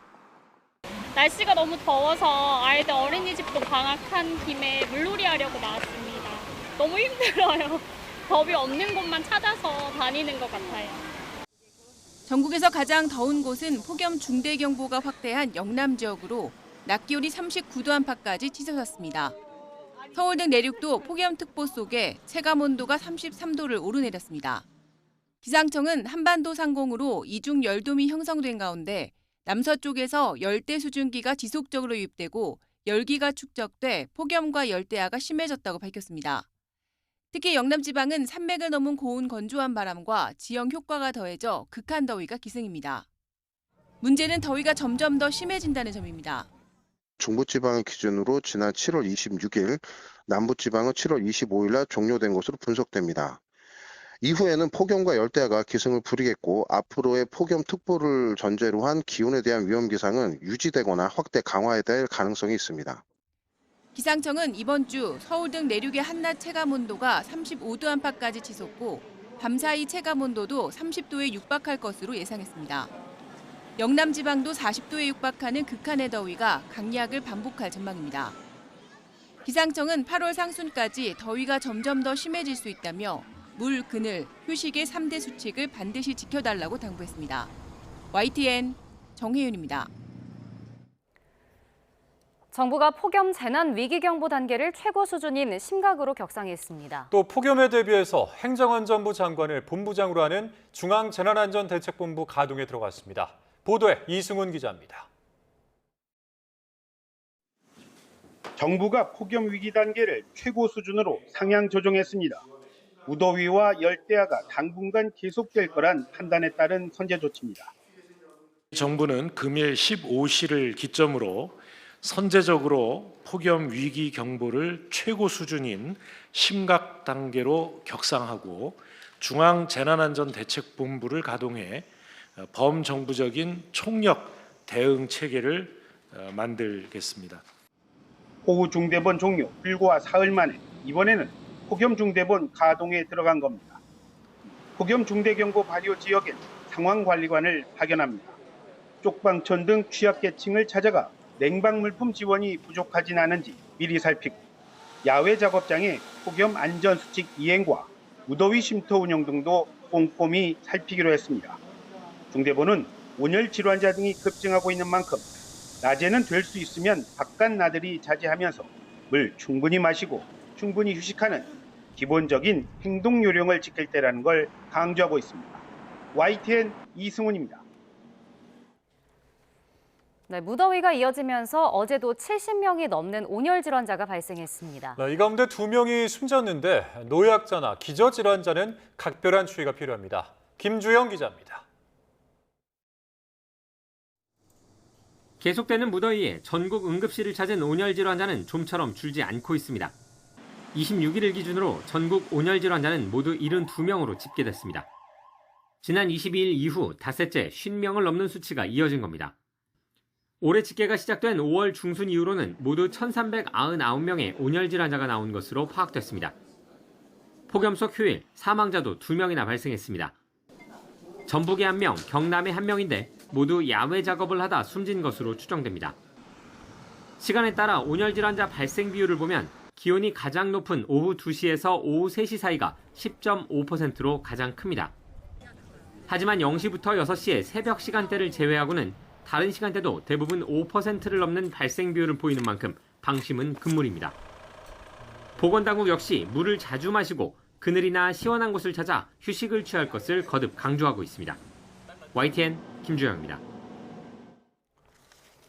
일본 다카마스에서 인천공항으로 향하려던 진에어 여객기가 6시간 넘게 지연됐습니다. 네, 기내 에어컨이 작동하지 않으면서 승객 일부는 탈진 증세를 호소하기도 했습니다. 송수현 기자입니다. 비행기 안 승객들이 종이 책자로 연신 부채질을 합니다. 일본 다카마스에서 인천으로 가는 진에어 여객기가 6시간 넘게 지연된 겁니다. 외부 전력 공급 장비 이상과 기체 결함이 잇따르면서 180명 넘는 승객들은 비행기에 몸을 실었다 내리기를 반복해야 했습니다. 에어컨이 작동을 멈추면서 승객들은 장시간 찜통 같은 더위를 견뎌야 했다고 호소합니다. 뭐 지시로도 닦아보고 화장실 가서 막 이렇게 휴지도 한번 닦아보고 했는데 소용이 없죠. 너무 덥고 이게 쇳덩어리 안에 갇혀가지고 에어컨도 안 나오는 채로 여러 명이 꽉 채워서 앉아있는데 당시 일본 다카마스시의 최고 기온은 37.9도씨로 열사병 경계 경보가 발령된 상황이었습니다. 같은 공항 이용객들은 승객들 얼굴이 빨갛게 달아오른 상태였다고 말했는데 일부는 공황 증상을 보이거나 스스로 일어나지도 못할 정도로 탈진해 휠체어를 이용한 것으로 전해졌습니다. 어떤 분도 쓰러지시고 이후에 내리기 시작하면서 한 분은 완전히 탈수 증세에 그냥 그 게이트 다시 공항에 그 문 도어 열고 나가는 곳에서 쓰러지면 통곡하시고요. 이런 아비 교환이 계속됐고 다음 날 오전 대체 항공편 역시 공항 허가 절차가 늦어지면서 승객 불편은 이어졌습니다. 항공사 측은 응급 환자는 발생하지 않았으며 일부 승객에게 숙소를 제공했다고 밝혔습니다. YTN 송수연입니다. 네, 지금 들어온 속보 먼저 전해드리겠습니다. 오늘 오후 5시 15분쯤 서교동 주변에서 고압선 접촉사고로 정전이 발생했다는 소식입니다. 오후 5시 15분쯤에 정전이 됐고요. 밤 10시쯤에 복구될 것으로 보입니다.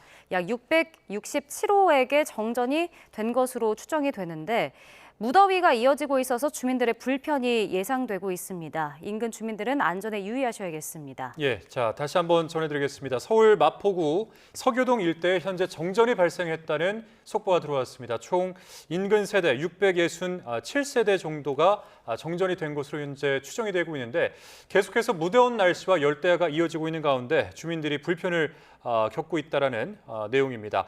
오후 5시 15분쯤부터 정전이 발생을 했고 밤 10시가 돼서야 이 정전이 복구될 것 같다는 소식도 함께 전해졌습니다.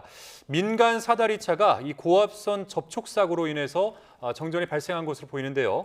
자, 관련해서 더 이어지는 소식은 이어지는 뉴스에서 다시 전해드리도록 하겠습니다. 다음 소식입니다. 20대 대선 과정에서 허위 발언한 혐의로 재판에 넘겨졌던 윤석열 전 대통령이 1심에서 징역형의 집행유예를 선고받았습니다. 서울중앙지방법원은 오늘 공직선거법 위반 혐의를 받는 윤 전 대통령에게 징역 1년 6개월에 집행유예 3년을 선고했습니다. 재판부는 윤 전 대통령이 대선 당시 건진법사 전성배 씨의 무속 논란으로 지지율에 문제가 생겼던 점 등을 살펴보면 허위 사실을 공표할 고의가 인정된다고 판단했습니다. 공직선거법상 벌금 100만 원 이상이 대법원에 석정되면 국민의힘은 기탁금과 또 보전받은 선거 비용 등 모두 397억 원을 반환해야 합니다. 네, 재판부는 윤 전 대통령에 대한 공소사실 2가지 모두 유죄로 인정했습니다. 스스로 사실에 반하는 내용임을 알고도 허위로 발언해 유권자의 공정한 판단에 영향을 미치려 했다는 겁니다. 계속해서 임예진 기자입니다. 재판부는 허위사실 공표 판단 대상인 발언의 의미를 확정하려면 발언이 나온 상황과 전체적인 맥락에 비춰 일반 선거인인 국민에게 어떻게 이해되는지를 봐야 한다고 서두에 밝혔습니다. 일반 선거인이 그 표현을 접하는 통상의 방법을 전제로 하여 그 표현의 전체적인 취지, 객관적 내용, 사용된 어휘의 통상적인 의미, 문구의 연결 방법 등을 종합적으로 고려하여 앞서 윤 전 대통령 측은 문제가 된 변호사 소개의 의미에 대해 실제 선임에 관여하는 행위로 좁게 해석하며 무죄를 주장했습니다. 하지만 재판부 판단은 달랐습니다. 통상적인 국민 시각에서 변호사 소개란 수임이나 선임에 이르지 않더라도 사건 관계인과 변호사의 접촉을 주선하는 일체 행위를 의미한다는 겁니다.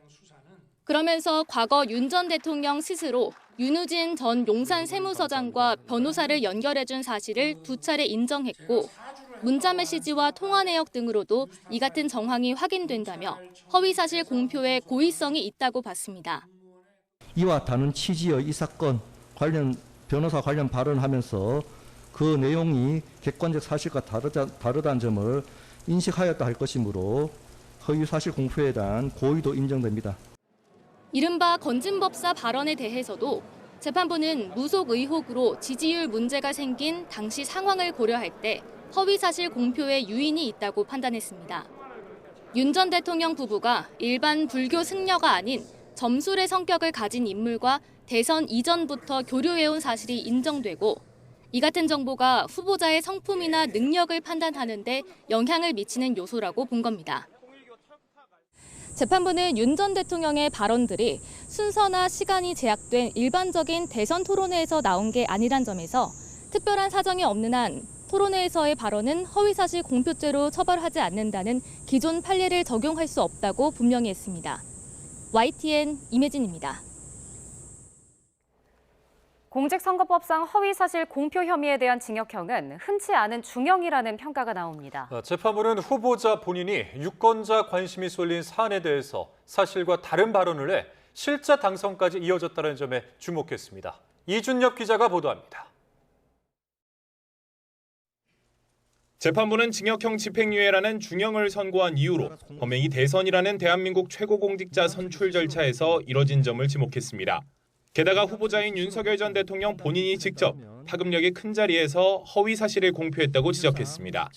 이 사건과 같이 후보자 본인이 직접 토론회나 인터뷰 등 파급력이 큰 공개된 자리에서 허위의 사실을 공표하는 경우 선거인의 의사결정에 미치는 영향은 매우 큽니다. 재판부는 죄질도 나쁘다고 꼬집었습니다. 과거 인사청문회 등에서 윤우진 전 용산 세무서장에게 이남석 변호사를 소개해줬다고 이미 인정해놓고 스스로 진술을 뒤집은 점에 주목했습니다. 건진법사 전성배 씨와의 친분에 대해서도 국정 운영에 비공식적 영향력을 끼칠 수 있다는 우려 때문에 유권자의 관심이 굉장히 높았던 사안이라고 평가했습니다. 자신의 개인적, 정치적 처지에 관하여 반복적으로 조언을 받아온 인물과의 관계를 마치 선거 과정에서 우연히 소개받은 것처럼 전면적으로 부인한 것입니다. 윤석열 전 대통령이 실제로 당선됐다는 점도 양형에 영향을 끼쳤습니다. 재판부는 선거 결과가 범행만으로 좌우됐다고 보기엔 어렵지만 유권자의 올바른 의사결정을 침해한 건 분명하다고 지적했습니다. YTN 이준엽입니다. 윤석열 전 대통령 측이 1심 판결에 불복해 선고 당일 곧바로 항소했습니다. 윤 전 대통령 변호인단은 오늘 사실오인 법리오해, 양형 부당을 이유로 서울중앙지방법원에 항소장을 제출했다고 밝혔습니다. 변호인단은 입장문을 통해 재판부가 김건희 특검 측의 일방적인 주장만을 복사한 수준의 판결을 했다며 국민의힘이 선거 보전 비용 반환을 부담하게 될 가능성도 생겨 매우 안타깝게 생각한다고 밝혔습니다. 반면 김건희 특검팀은 수사 및 재판 과정에서 맡은 소임을 충실히 수행했다며 재판부의 노고에 감사드린다고 말했습니다. 2차 종합특검이 도이치모터스 주가 조작 수사 무마 의혹과 관련해 대검찰청 등에 대한 압수수색에 다시 나섰습니다. 김지미 특검보는 정례 브리핑에서 오늘 대검과 법무부, 서울중앙지방검찰청에 대한 압수수색 영장을 집행하고 있다고 밝혔습니다. 이미 지난 3월부터 여러 차례 대검 등에 대한 압수수색을 진행한 특검은 추가 압수수색을 통해 불기소 처분 과정에 법무부나 대통령실 또는 김건희 씨의 개입이 있었는지 확인할 방침입니다. 장윤기의 3차 공판에서 피해 여고생의 부모가 증인으로 재판에 출석했습니다. 유가족은 장윤기에 대해서 법정 최고형을 선고해달라고 간곡히 호소하며 오열했습니다. 오선열 기자입니다. 16살 고 이채원 양의 시간은 지난 5월 5일 어린이날 새벽에 멈췄습니다. 응급구조사를 꿈꾸며 늦은 밤까지 공부했던 이 양에게 잔혹한 범죄를 저지른 건 일면식도 없던 23살 장윤기였습니다. 왜 여학생을 공격했습니까? 여학생이 놀아주는 거 아닙니다. 강간살인 혐의로 구속 기소된 장윤기의 3차 공판이 광주지방법원에서 열렸습니다. 재판에는 이채원 양의 유족이 증인으로 출석했습니다. 비공개로 진행된 증인신문에서 이 양의 부모는 장윤기를 사회에서 영원히 격리하는 법정 최고형, 사형을 선고해달라고 오열했습니다. 피눈물을 쏟는 심정으로 입장문을 읽어내려간 이 양의 어머니는 딸이 보고 싶어도 못 본 지 벌써 84일째라며 잔혹한 범죄로 소중한 딸을 잃고 가족의 삶은 완전히 파탄났다고 울분을 토했습니다. 그러면서 가해자가 세상 밖으로 나오는 것은 저희에게 사망 선고를 내리는 것과 같다며 또 다른 피해자가 생기지 않도록 사회를 지켜달라고 재판부에 요청했습니다. 유족의 오열 속에서도 장윤기는 재판 내내 무표정한 얼굴로 고개를 숙이고 있었습니다. 어머님, 아버님이 이제 출석해서 증인으로 증언하였습니다. 부모님은 지금 현재 이 사건으로 자신들의 고통받는 상황, 그걸 주로 진술했다고 보시면 될 것 같습니다. 이번 재판엔 이 양을 도우려다 장윤기가 휘두른 흉기에 중상을 입은 고등학생도 출석해 범행 당시 상황을 증언했습니다. YTN 노서열입니다. 네, 조금 전 들어온 폭염 관련 속보 전해드리겠습니다. 8곳의 영남 지역 폭염 중대 경보가 해제됐습니다. 대구 달성 북부와 남부, 경북 청도, 포항, 경주 남부, 경남 창원, 진주 함안 8곳의 폭염 중대 경보가 조금 전 6시 30분을 기준으로 폭염 경보로 완화가 됐습니다. 하지만 폭염 중대 경보가 아직도 경북 경산이나 경남 양산 등 11곳에는 남아있어서 주의하셔야겠습니다. 관련 내용은 저희가 정리해서 더 자세히 전해드리겠습니다. 네, 장윤기 사건을 계기로 출범한 경찰수사 쇄신 TF가 경찰수사개혁위원회로 이름을 바꾸고 본격 활동을 시작했습니다. 위원회는 장윤기 사건 은폐 의혹을 시작으로 우선 오는 10월까지 경찰 수사의 구조적인 문제 전반을 들여다봅니다. 김희영 기자입니다. 경찰수사쇄신 TF가 첫 발을 떼면서 조직을 수사개혁위원회로 이름을 바꿔 공식 활동에 나섰습니다. 장윤기 사건 은폐 의혹으로 크게 흔들린 수사 공정성을 바로잡고 사실상 수사 전권을 쥐게 되는 공룡경찰 우려까지 씻겠다는 목표입니다. 권한을 가진 만큼 앞으로 그 권한이 행사되는 것만큼 부패 구조 같은 부분도 더 커질 수 있으니까 거기에 대한 견제, 감시 부분을 강조했고 위원회는 매주 한 차례 이상 회의를 잡고 초반부터 고삐를 죄기로 했는데 당장 다음 주 장윤기 사건 수사 과정부터 들여다봅니다. 내부적인 어떤 부실 수사나 또는 뭐 조직적 은폐든지 이런 부분들을 면밀하게 팩트 위주로 보고를 받고 경찰이 대책으로 내놨던 순환 인사제와 가족 상피제 도입도 위원회에서 논의될 전망입니다. 내부 반발이 만만치 않은 순환 인사제에 대해 위원회는 장단점이 충분히 있는 만큼 실제 근무 여건까지 고려해 논의하겠다고 밝혔습니다. 친경찰 인사, 셀프 쇄신 지적에는 제대로 된 평가가 아니라거나 외부 위원을 더 확대할 예정이라고 일축했습니다. 위원회는 중대범죄수사청이 출범하는 오는 10월까지 활동하겠다는 계획입니다. 땅에 떨어진 경찰 수사의 신뢰성을 2달 안에 회복할 수 있을지 주목됩니다. YTN 김희영입니다. 경기 북부경찰청이 올해 보이스피싱 예방 활동과 집중 수사를 통해 피의자 718명을 붙잡아 56명을 구속하고 103억 원의 피해를 막았다고 오늘 밝혔습니다. 피해자 가운데 80대 노부부는 지난달 금감원과 검찰을 사칭한 피의자들에게 속아 전 재산 15억 원을 송금하려 했던 것으로 조사됐습니다. 하지만 경찰은 피해 사실이 없다며 만나기를 거부하던 노부부를 설득해 15억 원이 들어있던 계좌를 지급정지 조처했습니다. 최근 사의설이 불거진 정성호 법무부 장관이 국회를 찾아 새 술은 새 부대에 담아야 한다며 사실상 공개적으로 사의를 밝혔습니다. 하지만 청와대는 이를 부인했는데 여당의 보안수사권 폐지 속도전과 맞물려 논란이 커지고 있습니다. 황보혜경 기자가 보도합니다. 정성호 법무부 장관이 사의 표명설이 불거진 뒤 처음으로 국회를 찾았습니다. 거취를 묻는 취재진 질문엔 말을 아꼈지만 이어진 국회 법제사법위원회 전체 회의에선 작심한 듯 입을 열었습니다. 검찰개혁이 대부분 완료됐기 때문에 저 개인적인 생각으로는 이제는 뭐 세수는 세 부대에 담아야 되지 않겠습니까? 사실상 공개적으로 사의를 표명한 건데 정 장관은 수면장애를 겪을 정도로 건강이 악화했다며 오래전부터 사퇴를 고민해왔다고 설명했습니다.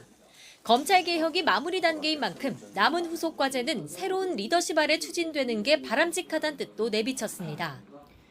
보이콧 철회 뒤 처음 상임위에 복귀한 국민의힘을 향해선 뼈 있는 당부의 말도 남겼습니다. 또 야당 의원님께서도 또 국민적 우려를 또 적극적으로 개진해 주시고 국민들이 피해가지 않게 충분하게 좀 논의해 주셨으면. 그동안 여러 차례 보안 수사권 폐지에 대한 부작용을 우려해왔던 만큼 최근 민주당의 전면 폐지 당론 채택에 불편한 심기를 드러낸 거로 풀이됩니다. 여야 모두 사퇴는 적절치 않다고 만류했지만 속내는 달랐습니다. 중수청 기소청이 자동적으로 출범하는 게 아니에요. 죽더라도 대통령을 성공시키고 죽는 그런 자세가 측근한테 필요하다. 일방적으로 폐지로 결론 난다 하면 대통령께 이 부분에 대해서는 제의요구, 즉 거부권 행사를 건의하셔야. 이와 관련해 청와대는 정성호 장관의 사의 표명은 공식 확인된 바가 없다고 밝혔습니다. 사의 표명은 사실이 아니라고도 했습니다. 공식적인 사퇴 의사 전달이 없었다는 의미로 보이지만 사의를 수용할 의사가 없다는 뜻을 완곡하게 전한 거란 해석도 나오고 있습니다. 이번 주 민주당이 형사소송법 개정안 강행 처리를 추진하는 가운데 주무부처 수장의 거취 문제와 맞물려 검찰개혁을 둘러싼 논란도 계속될 전망입니다. YTN 황보혜경입니다. 더불어민주당이 보안수사권 폐지를 골자로 하는 형사소송법 개정안과 선관위 특검법을 모두 이번 주 안에 처리하겠다고 밝혔습니다. 그러나 국민의힘과의 간극이 큰 상황이라 필리버스터 정국이 재연될 것으로 보입니다. 보도에 임성재 기자입니다. 보안수사권 완전 폐지 내부 정리를 마친 민주당이 형사소송법 개정안의 본회의 처리 시점을 못 박았습니다. 민주당은 이번 주 본회의에서 형사소송법 개정안을 반드시 처리하겠습니다. 여야가 특별검사 추천 방식까진 합의한 선관위 특검법도 늦출 이유가 없다는 입장인데 마찬가지로 목표 시점은 이번 주 목요일입니다. 형사소송법, 선관위 특검법 이번 주 30일 본회의에서 처리를 목표하고 있습니다. 법여권 주도의 법사위도 일사불란 법안 심사 속도를 끌어올렸습니다. 기존 민주당 TF 발의안 등에 더해 추가된 6개 형소법 개정안까지 병합심사 마무리 단계를 밟고 있는 겁니다. 여야가 각각 발의한 선관위 특검법 심사도 시작됐는데 수사 범위부터 규모, 기간 등 입장 차이는 여전합니다. 민주당은 관리 부실과 투표용지 부족에 초점을 맞춘 반면 국민의힘은 쌍둥이 득표 등 선거 부정 의혹 전반을 밝히는 데 중점을 두고 있습니다. 국민의힘은 이 대통령과 여당을 동시에 압박하며 보안수사권 폐지에 순순히 협조할 뜻이 없다는 점을 분명히 했습니다. 보안수사권 폐지와 대통령 재판 공소 취소를 맞교환할 의도가 없다면 공소 취소는 절대로 없을 것이라고 약속하면 됩니다. 선관위 문제도 마찬가지입니다. 장도혁 대표는 지방선거 선거소청 심리에 직접 참석하는 등 여당과의 극명한 시각차를 드러냈습니다. 전산 조작까지 있었다면 모든 자료와 증거를 가지고 있는 선관위가 이에 대해서 말끔히 해명하지 못한다면 이번 지방선거는 총체적인 부정선거입니다. 법여권 주도로 2개 법안이 목요일 본회의 처리 목록에 오르면 이틀 이상 필리버스터 대치가 이어질 수 있다는 전망이 나오는 이유입니다. 다만 선관위 특검법의 경우 여야 모두 합의 절차가 필요하다는데 무게를 두는 만큼 형소법 개정안과 다르게 처리 시점이 다음 달로 넘어갈 가능성도 있습니다. YTN 임성재입니다. 더불어민주당 당권주자인 정청래 후보가 김민석 후보가 제기한 신천지 정치 개입설과 관련해 당과 당원들을 공격한 해당 행위라고 비판했습니다. 정 후보는 오늘 유튜브 방송 매불쇼에서 민주당 차원의 신속한 조사를 촉구하며 근거 없이 허무맹랑한 주장이었다면 당사자를 징계해야 한다고 강조했습니다. 이어 당대표 시절 신천지 특검을 주저했다는 비판이 나온다는 진행자 발언에 대해서는 당시 다른 특검들이 진행되는 상황에서 파견 검사를 구하기 어려웠다고 해명했습니다. 국민의힘 중앙윤리위원회가 재선 권영진 의원에 대한 징계 절차에 본격 돌입했습니다. 윤리위는 오늘 오후 제16차 비공개 회의를 마친 뒤 보도자료를 내고 진종호, 조경택, 권영진 의원에 대한 징계 절차를 개시했다고 밝혔습니다. 앞서 권 의원은 지난 23일 국민의힘 내부 상임위원회 배분에 불만을 품고 원내대표실을 찾아가 정점식 원내대표와 송원석 전 원내대표의 멱살을 잡은 혐의로 윤리위에 제소됐습니다. 진종호 의원은 지난 지방선거 과정에서 무소속 한동훈 의원을 지원했다는 이유로, 조경태 의원은 당내 국회 부의장 후보 경선에서 탈락한 뒤 박덕흠 부의장 낙선을 종용했다는 의혹으로 각각 윤리위에 제소됐습니다. 이런 가운데 국민의힘 중앙윤리위원회 윤리위원 5명 가운데 2명은 회의에 불참한 것으로 파악됐습니다. YTN 취재 결과 우종환 중앙윤리위 부위원장 등 2명은 오늘 오후에 열린 비공개 회의에 개인 일정 등을 이유로 불참했습니다. 이에 따라 5명으로 구성된 윤리위는 윤민우 위원장 등 3명만 참석한 상태에서 징계 개시를 의결했는데, 불참한 위원들은 이 같은 의결 내용을 전혀 전달받지 못한 것으로 확인됐습니다. 애초 7명으로 구성됐던 윤리위는 일부 윤리위원들이 신원 노출에 따른 부담 등을 호소하며 사퇴하고 최근 5명으로 축소됐습니다. 우크라이나가 카스피해에서 이란 상선을 타격하면서 유럽과 중동에서 벌어지던 두 개의 전쟁이 사실상 하나로 얽히고 있습니다. 러시아와 이란의 군사 밀착을 향한 서방의 견제가 실력 행사로 이어지며 글로벌 확전 우려가 더욱 커지고 있습니다. 권영희 기자가 보도합니다. 카스피해를 지나던 이란 상선이 우크라이나군의 장거리 드론 타격을 받았습니다. 이 공격으로 선박에 큰 폭발이 일어나면서 이란 선원 1명이 숨졌습니다. 볼로디미르 젤렌스키 우크라이나 대통령은 공격 사실을 확인하며 해당 선박이 러시아와 이란 간 군수물자 수송에 사용됐다고 주장했습니다. 또 러시아가 중동 내 미군 기지의 위성 정보를 이란에 넘기고 있다며 두 나라의 군사 밀착을 맹비난했습니다. Від початку липня ми фіксуємо активну супутникову зйомку Росією території країн Затоки і розміщених на них американських військових об'єктів. В подальшому такі знімки опиняються у Ірану. 이란은 이번 타격을 이스라엘의 사주를 받은 명백한 유엔 헌장 위반으로 규정하며 즉각 강력히 반발했습니다. 아바스 아라그치 이란 외무장관은 키이우의 만행을 결코 좌시하지 않겠다며 우크라이나를 향한 강력한 군사적 보복을 예고했습니다.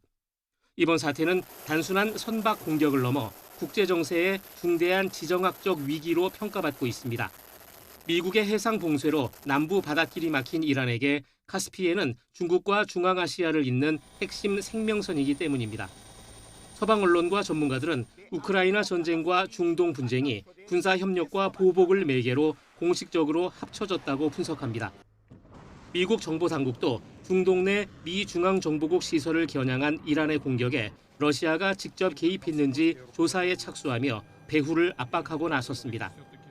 유럽과 중동의 두 전선이 카스피해에서 맞부딪히면서 글로벌 안보 위기도 한치 앞을 알 수 없는 새 국면을 맞고 있습니다. YTN 권영입니다. 카심 조마르트 토카예프 카자흐스탄 대통령이 블라디미르 푸틴 러시아 대통령 면전에서 이례적으로 우크라이나 전쟁의 휴전을 강하게 촉구했습니다. 토카예프 대통령은 지난 25일 러시아 옴스크에서 열린 양국 회담에서 과거 이스탄불 평화 협상 틀로 복귀해 속히 분쟁을 멈춰야 한다고 강조했습니다. 이 같은 이례적인 공개 압박은 최근 흑해 항구 원유 터미널이 잇단 드론 공격을 받으면서 카자흐스탄의 핵심 경제 기반인 원유 수출이 직격탄을 맞았기 때문으로 풀이됩니다. 브라질을 국빈 방문한 이재명 대통령이 현지에서 서울에 있는 청와대 참모들과 화상회의를 열고 국내 현안을 점검했습니다. 석유 최고 가격제와 유류세 인하 유지 등 중동 정세에 따른 유가 불안 대책 등을 주문했습니다. 강진원 기자의 보도입니다. 브라질의 수도 브라질리아에 마련된 임시회의 공간에 이재명 대통령과 순방에 동행한 주요 참모들이 모였습니다. 같은 시각 서울에선 청와대 수석 보좌관들이 자리에 앉았습니다. 지난달 유럽 순방 당시 이탈리아에서 개최한 데 이어 두 번째로 연 화상회의. 이 대통령은 중동 정세 불안으로 출렁이는 기름값을 우려했습니다. 유가 변동성이 당분간 이어질 가능성이 큰 만큼 국내 물가에 미칠 영향을 최소화하기 위한 선제적 노력을 빠르게 기울여야 되겠습니다. 민생의 어려움을 줄이기 위한 대책을 주문하며 석유 최고 가격제의 지속과 유류세 인하 유지 등을 콕 집어 지시했습니다. 유가 불안이 확실하게 해소될 시점까지 석유 최고 가격제를 지속하고 유류세 인하 같은 정책 수단도 최대한 유지해 주시기 바랍니다. 화물차 운전자 등 경유 의존도가 높은 계층의 부담 완화 방안을 추진하고 매점 매석과 담합 등 힘든 시기를 악용한 행태는 엄정 대응토록 했습니다. 청년 고용 부진 등 경제적 불균형 완화를 위한 노력도 강조했는데 순방 기간에도 국내 현안을 직접 챙기겠다는 의지가 반영된 거로 보입니다. 이에 앞서 이 대통령은 미국에 이어 두 번째 방문국인 브라질에 도착해 우리 공군이 도입할 예정인 브라질제 C-390 수송기를 시찰했습니다. 올해 12월부터 내년 12월까지 8,830억 원을 들여 총 3대를 구매하기로 한 기종을 직접 둘러보고 점검한 겁니다. 특히 이번 수송기 도입 사업이 단순한 국방협력 차원을 넘어 우리 민간 항공산업 발전에도 시너지 효과를 낼 수 있기를 기대했습니다. 가능하면 앞으로 민항기도 같이 만들어 봅시다. 이 대통령은 우리 시각으로 오늘 밤 브라질 측이 마련한 공식 환영식에 참석한 뒤 룰라 대통령과 정상회담을 합니다. 브라질리아에서 YTN 강준원입니다. 네, 정부가 한성수 국무총리 주재로 두 번째 부동산 정책 국민 대토론회를 열고 국민 의견을 추가로 수렴했습니다. 한 총리는 대토론회 모두 발언에서 행정부를 총괄하는 국무총리로서 부동산을 어떻게 해결할 것인지에 대한 책임감과 무거움을 느낀다고 말했습니다. 이어 부동산 문제는 5천만 국민이 직접적인 이해관계를 가지고 있고 또 모두가 전문가인 중차대한 현안이지만 그 어떤 사안보다 복잡한 이해관계가 충돌하면서 합의점을 찾기 어려운 것도 현실이라고 말했습니다. 또 그래도 반드시 해결해야 하고 합의점을 찾아내야 하는 어려운 숙제라면서 정부 관계자들이 바람직한 방향을 잡기 위해서 노력하겠다고 했습니다. 폭염에 높은 습도까지 이어지면서 올여름 가전소비 흐름도 달라지고 있습니다. 이 넓은 공간 전체를 시원하게 하거나 또는 습기를 제거하는 대형 제품보다 필요한 것만 집중적으로 관리하는 미니 가전이 인기를 끌고 있다고 합니다. 오동건 기자가 취재했습니다. 손바닥만한 제품부터 책상 위에 올려놓는 제품까지 다양한 소형 선풍기가 매대를 가득 채웠습니다. 과거에는 거실에 놓고 가족이 함께 사용하는 큰 선풍기가 대부분이었지만 최근에는 개인의 필요와 생활 공간에 맞춘 소형 제품에 대한 관심이 높아지고 있습니다. 부모님이랑 저랑 원하는 온도가 다를 때 좀 추가로 가지고 있으면 많이 시원해서 즐겨 쓰고 있습니다. 냉방 제품뿐만이 아닙니다. 빨래를 말리고 실내 습기를 제거하는 가전에서도 소형화 바람이 불고 있습니다. 혼자 사는 집이나 작은 공간에서도 부담 없이 사용할 수 있는 미니 건조기와 소형 제습기를 찾는 소비자들이 늘고 있습니다. 보시는 이 건조기는 일반 건조기보다 훨씬 작습니다.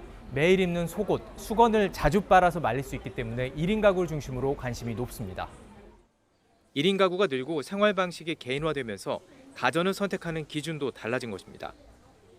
실제로 롯데 하이마트와 이마트의 가전 판매 동향을 보면 소형 제습기는 190%, 3배 가까이 판매량이 늘었고 건조기와 선풍기, 이동형 에어컨 판매량도 크게 증가하고 있습니다. 가격 부담이 비교적 적고 이동과 보관이 쉬운 데다 좁은 집에서도 공간을 효율적으로 활용할 수 있다는 점이 소비자들의 선택을 받고 있습니다. 대형 제품보다 소비 전력이 낮은 제품이 많아 전기요금 부담을 덜 수 있다는 것도 장점입니다. 필요한 공간만 효율적으로 관리하려는 수요가 커지고 있습니다. 폭염과 높은 습도가 반복되는 만큼 공간과 전기요금 부담을 줄일 수 있는 소형 가전 시장은 계속 확대될 것으로 보입니다. 내가 생활하는 공간만 집중적으로 관리하는 작은 가전, 달라진 주거 환경과 생활 방식이 여름철 가전 시장의 풍경도 바꾸고 있습니다. YTN 오동건입니다. 네, 삼성전자의 갤럭시 GA 시리즈 사전 예약을 앞두고 방송미디어통신위원회가 거짓 과장 광고에 대한 소비자주의를 당부했습니다. 방미통위는 일부 휴대전화 유통점이 과도한 지원금이나 경품을 약속하며 예약을 유도한 뒤 개통 후 지급하지 않는 사례가 발생할 수 있다고 밝혔습니다. 이에 따라 광고 유통점과 판매자 정보를 확인하고 지원금과 경품 지급 조건이 계약서에 명시됐는지 확인하라고 안내했습니다. 아울러서 반드시 계약서를 받아 보관하고 지원금 미지급이나 계약서 미교부 등 피해를 보면 이용자 보호협회에 이용자 참여 신고제를 통해 신고할 수 있다고 안내했습니다. 회생 절차를 이어가게 된 홈플러스가 다음 달 초 영업 재개를 준비하고 있는 것으로 알려졌습니다. 업계에 따르면 홈플러스는 오늘 노조와의 면담에서 메리츠 금융그룹의 이 긴급 운영 자금, 이른바 DIP 대출금이 이달 말에서 다음 달 초 사이에 유입될 것으로 보고 있으며 자금이 들어오면 일주일 안에 영업 재개를 목표로 하고 있다고 설명한 것으로 전해졌습니다.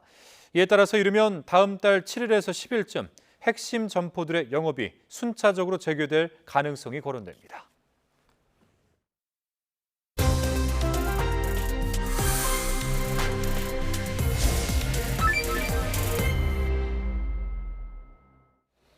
제20대 대선 과정에서 허위 사실을 공표한 혐의를 받는 윤석열 전 대통령이 오늘 1심 선고에서 징역형의 집행유예를 선고받았습니다. 네, 전직 대통령이 공직선거법 위반 혐의로 1심에서 당선 무효형을 선고받은 것은 사상 처음인데 자세한 내용 지금부터 서정빈 변호사와 함께 살펴보겠습니다. 안녕하십니까? 어서 오십시오. 네, 안녕하십니까? 네, 오늘 1심 재판부가 윤 전 대통령에 대한 공소사실 모두 유죄로 판단했습니다.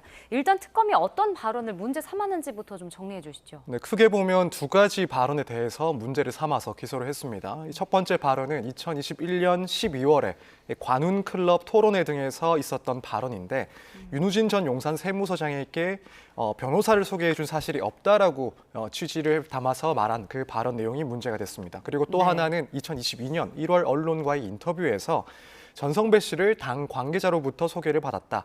김건희 여사와 함께 만난 적이 없다라는 취지로 발언한 이 내용에 대해서도 마찬가지로 문제를 삼았습니다. 특검에서는 당시 이 발언들은 당선을 위한 목적으로 허위 사실을 공표한 것이다라고 판단을 해서 기소를 했었고 여기에 대해서 유죄를 인정이 되었습니다. 그러니까요. 오늘 어쨌든 1심이 있었고 유죄가 나왔는데 이제 벌금 100만 원 이상의 유죄가 확정될지 사실 이 부분이 관심이었잖아요. 그런데 징역형의 집행유예가 나왔습니다. 그러니까 그만큼 재판부가 좀 죄질을 안 좋게 본 것인지 이 어떤 판단에 대해서 어떻게 평가를 해야 될까요?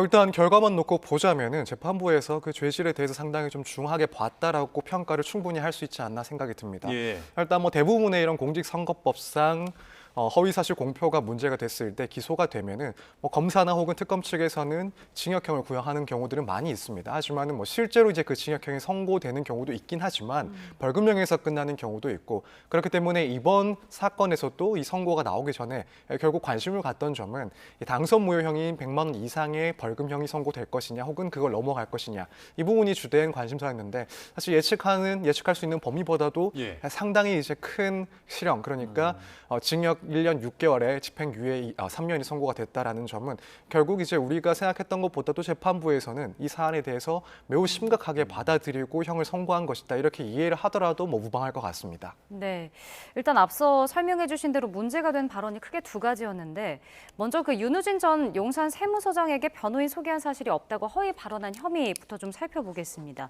보니까 이게 반드시 그 변호사가 사건을 정식으로 수임하는 단계에 이르러야 성립하는 게 아니다 이렇게 판단했더라고요. 어떤 의미인 건가요? 사실 이 부분에 대해서 이제 윤 전 대통령 측에서 주장을 했던 내용, 그러니까 변호사를 소개해 준 적이 없다라는 발언은 변호사의 선임 과정에 개입한 적이 없다. 이렇게 조금 더 축약을 해서 세부적으로 이제 이야기를 했습니다. 그런 의미를 담고 있었던 것이다라고 주장을 했는데 재판부에서는 그런 판단을 하지 않았습니다. 그러니까 배척을 해버렸습니다.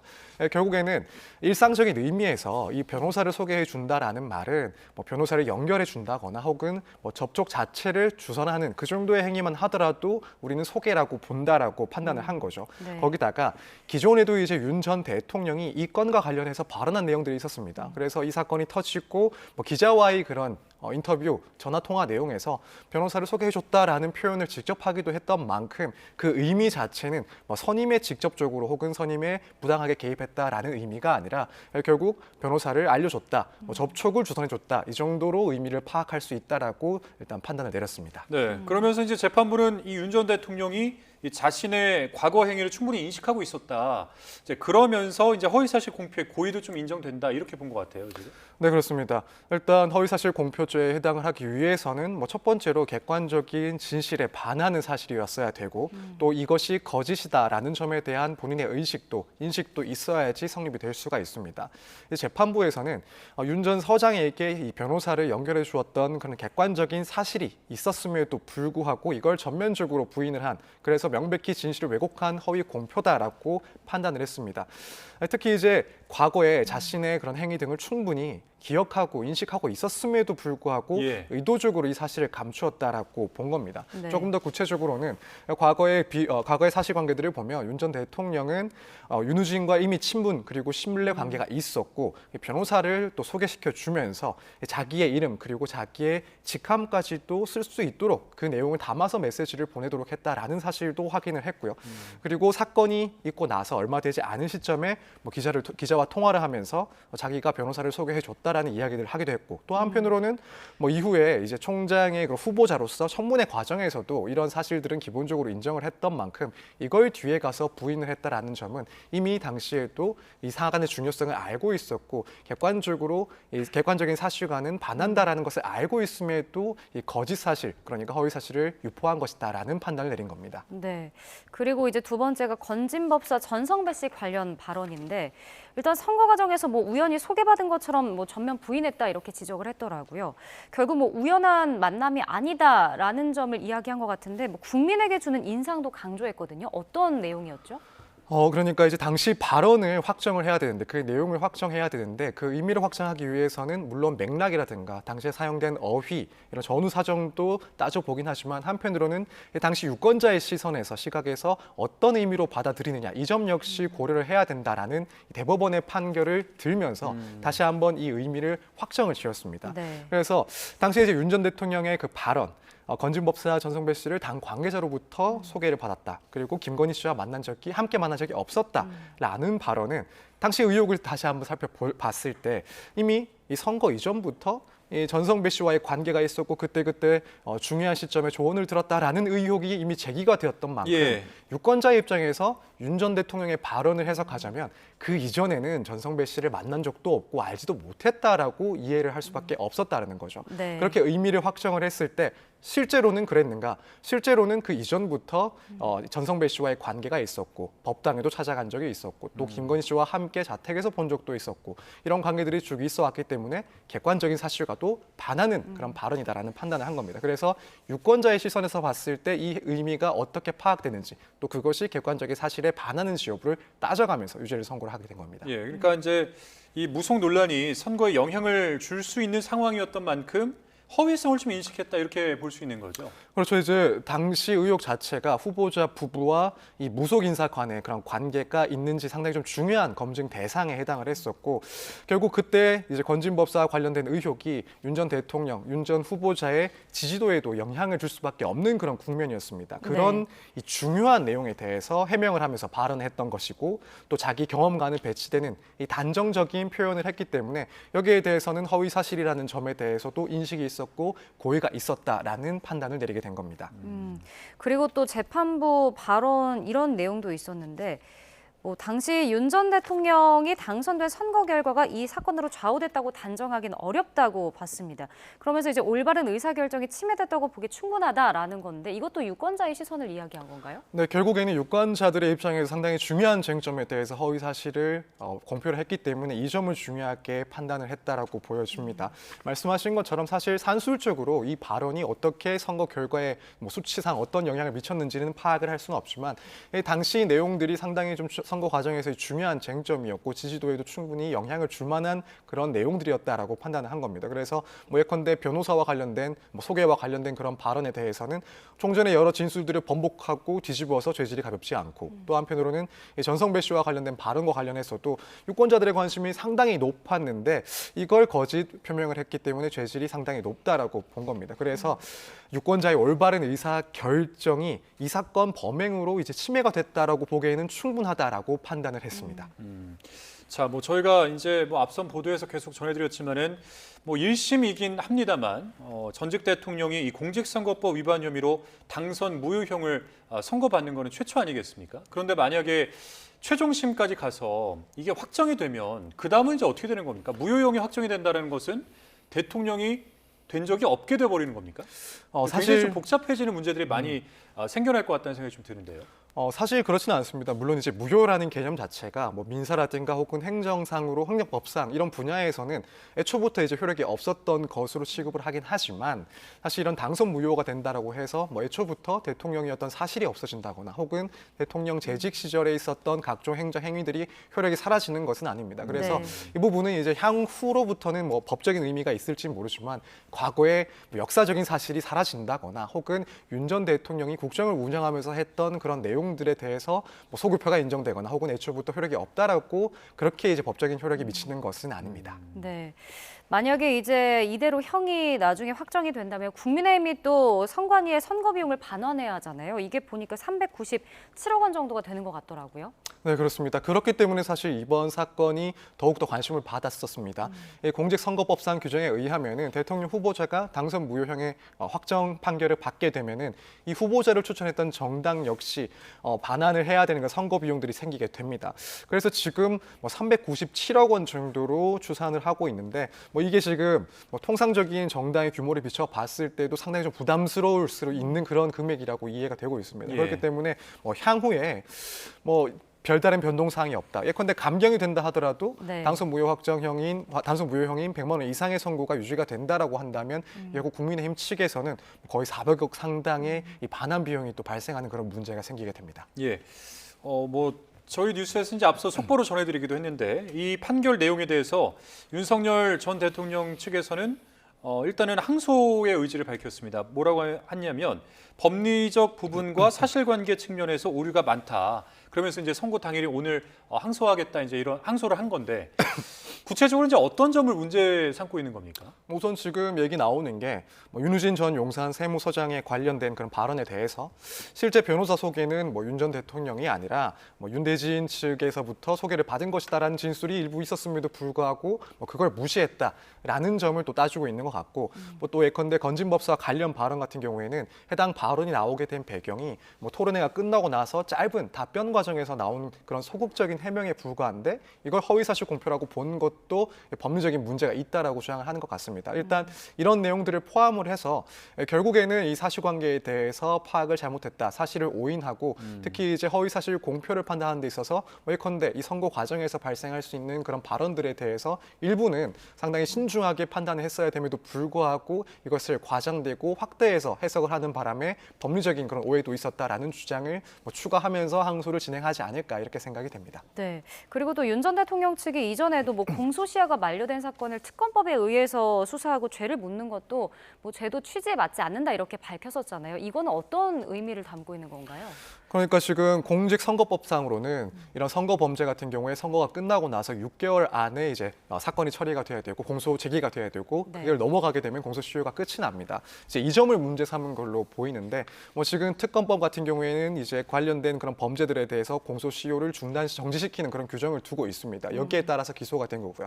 그러니까 이제 윤 전 대통령 측의 주장은 선거가 있고 나서 대통령이 되기 전까지 일부 기간이 있었고 또 탄핵이 되고 나서 마찬가지로 일부 기간이 지난 이후에 그러니까 총 합쳐서 6개월이 다 끝난 이후에 기소가 되었으니 이건 이 공소시효 제도 전반에 대해서 그 취지에 어울리지 않는 방식의 절차였다라고 주장을 하는 건데 사실 법리적으로 봤을 때는 이미 공소시효가 끝난 범죄에 대해서 다시 한번 소급해서 공소시효를 새로 적용을 하고 기소를 하는 것들은 크게 문제가 되는 반면에 그 시점까지도 아직까지 공소시효가 끝나지 않은 상황에서 법을 통해서 특검법이라든가 개정법을 통해서 공소시효를 중지시키거나 연장시키는 것은 원칙적으로 또 가능합니다. 그렇기 때문에 이런 주장 충분히 가능은 하지만 실제로 받아들여질 가능성은 상당히 낮다라고 보는 게 맞는 것 같습니다. 자, 윤 전 대통령 측은 일단 항소를 했고 그럼 특검 측은 이제 어떻게 할 것이냐. 검토를 해보겠다 이제 이런 입장을 밝혔는데 사실 항소를 좀 안 하기는 어려워 보이는데 어떻게 생각하세요? 이게 일반적인 사건이라고 한다면 특검 입장에서는 사실 항소를 할 만한 딱히 그런 반드시 해야 될 만한 이유를 찾기 힘든 건 맞습니다. 왜냐하면 2년 구형보다는 적게 나오긴 했지만 1년 6개월이라는 징역형, 집행유예가 붙긴 했습니다만 그 정도라고 하면 일반 사건에서는 충분히 소기의 목적을 달성을 했다라고 볼 만한 선고 결과이기도 합니다. 일반 사건에서는? 네, 그렇습니다.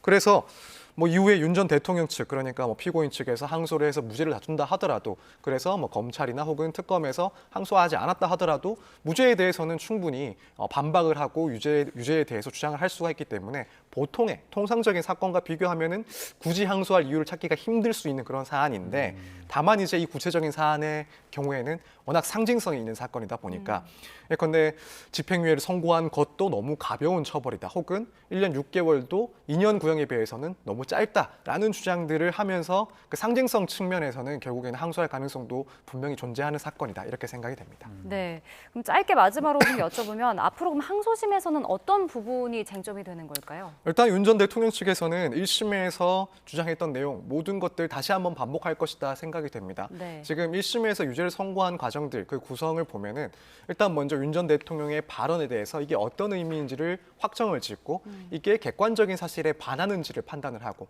또 여기에 대해서 윤 전 대통령의 인식이 있었는지 여부를 따져서 이제 유죄를 선고했습니다. 그러니까 아마 윤 전 대통령 측에서는 이 단계 하나하나에 대해서 반박을 할 겁니다. 그래서 예컨대 그런 과거의 발언들은 그런 의미가 아니다라고 주장을 할 걸로 보이고 나아가서는 이게 객관적인 사실과 반대되는 그러니까 배치되는 부분들이 뭐 없는 것도 있다. 그러니까 예컨대 변호사를 소개해 준 것은 사실이 아니다. 이것은 내 발언 자체가 맞다라는 주장을 할 수도 있습니다. 또 나아가서는 여기에 대해서 뭐 시기적으로 워낙 시간이 많이 지난 이후의 발언이기 때문에 일부 사실들에 대해서는 기억이 잘못됐을 수도 있다. 고의가 없다라는 주장 여전히 반복하지 않을까. 다만 이제 지금 1심의 내용을 보면은 아무래도 이제 윤 전 대통령의 발언들이 실제 객관적인 사실과 배치되는 부분들이 많기 때문에 네. 1심에서의 판단이 변경될 가능성은 현재로서는 상당히 좀 떨어졌다라고 보는 게 맞지 않나 생각이 됩니다.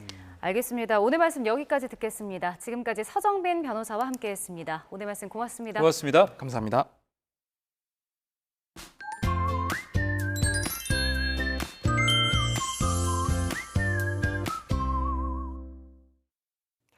쉬지 않고 이어지는 무더위에 지치는 요즘입니다. 폭염뿐 아니라 열대야까지 계속되고 있어 더욱 힘들게 느껴지고 있는데요. 전국의 폭염특보가 특히 영남을 중심으로 폭염 중대 경보가 내려진 가운데 오늘 밤 사이에도 서울 기온이 26도, 부산 26도 이상, 체감 온도는 30도 가까이 유지되면서 초열대야 수준의 밤더위가 나타나는 곳이 많겠고 내일 낮 동안에는 서울 기온이 33도, 대전 34도, 광주 34도, 대구 38도까지 치솟는 등 전국이 펄펄 끓겠습니다. 이런 더위에는 그늘을 확보하는 것이 필수인데요. 바깥에서 이동 시 양산을 쓰거나 야외 작업 중에 그늘에서 쉬는 것만으로도 체감 온도를 5도에서 10도 정도 크게 낮출 수 있습니다. 또 수분도 충분히 섭취를 해야 하는데요. 단순히 물만 마실 경우 체내의 전해질 농도가 상대적으로 낮아질 수 있습니다. 이에 따라 피로감과 어지럼증, 근육 경련 등의 증상이 나타날 수 있습니다. 물과 함께 소금물, 과일과 채소를 틈틈이 섭취하는 등 전해질 보충에도 신경 써주시기 바랍니다. 또 중부와 경북을 중심으로 구름이 많이 끼는 가운데 오후까지 돌풍과 벼락을 동반한 요란한 소나기가 지날 전망입니다. 날씨 정보였습니다. 이상으로 YTN 뉴스 플러스 마칩니다. 잠시 후에는 뉴스케어 오후 8시 뉴스가 방송됩니다. 함께해 주신 여러분 고맙습니다.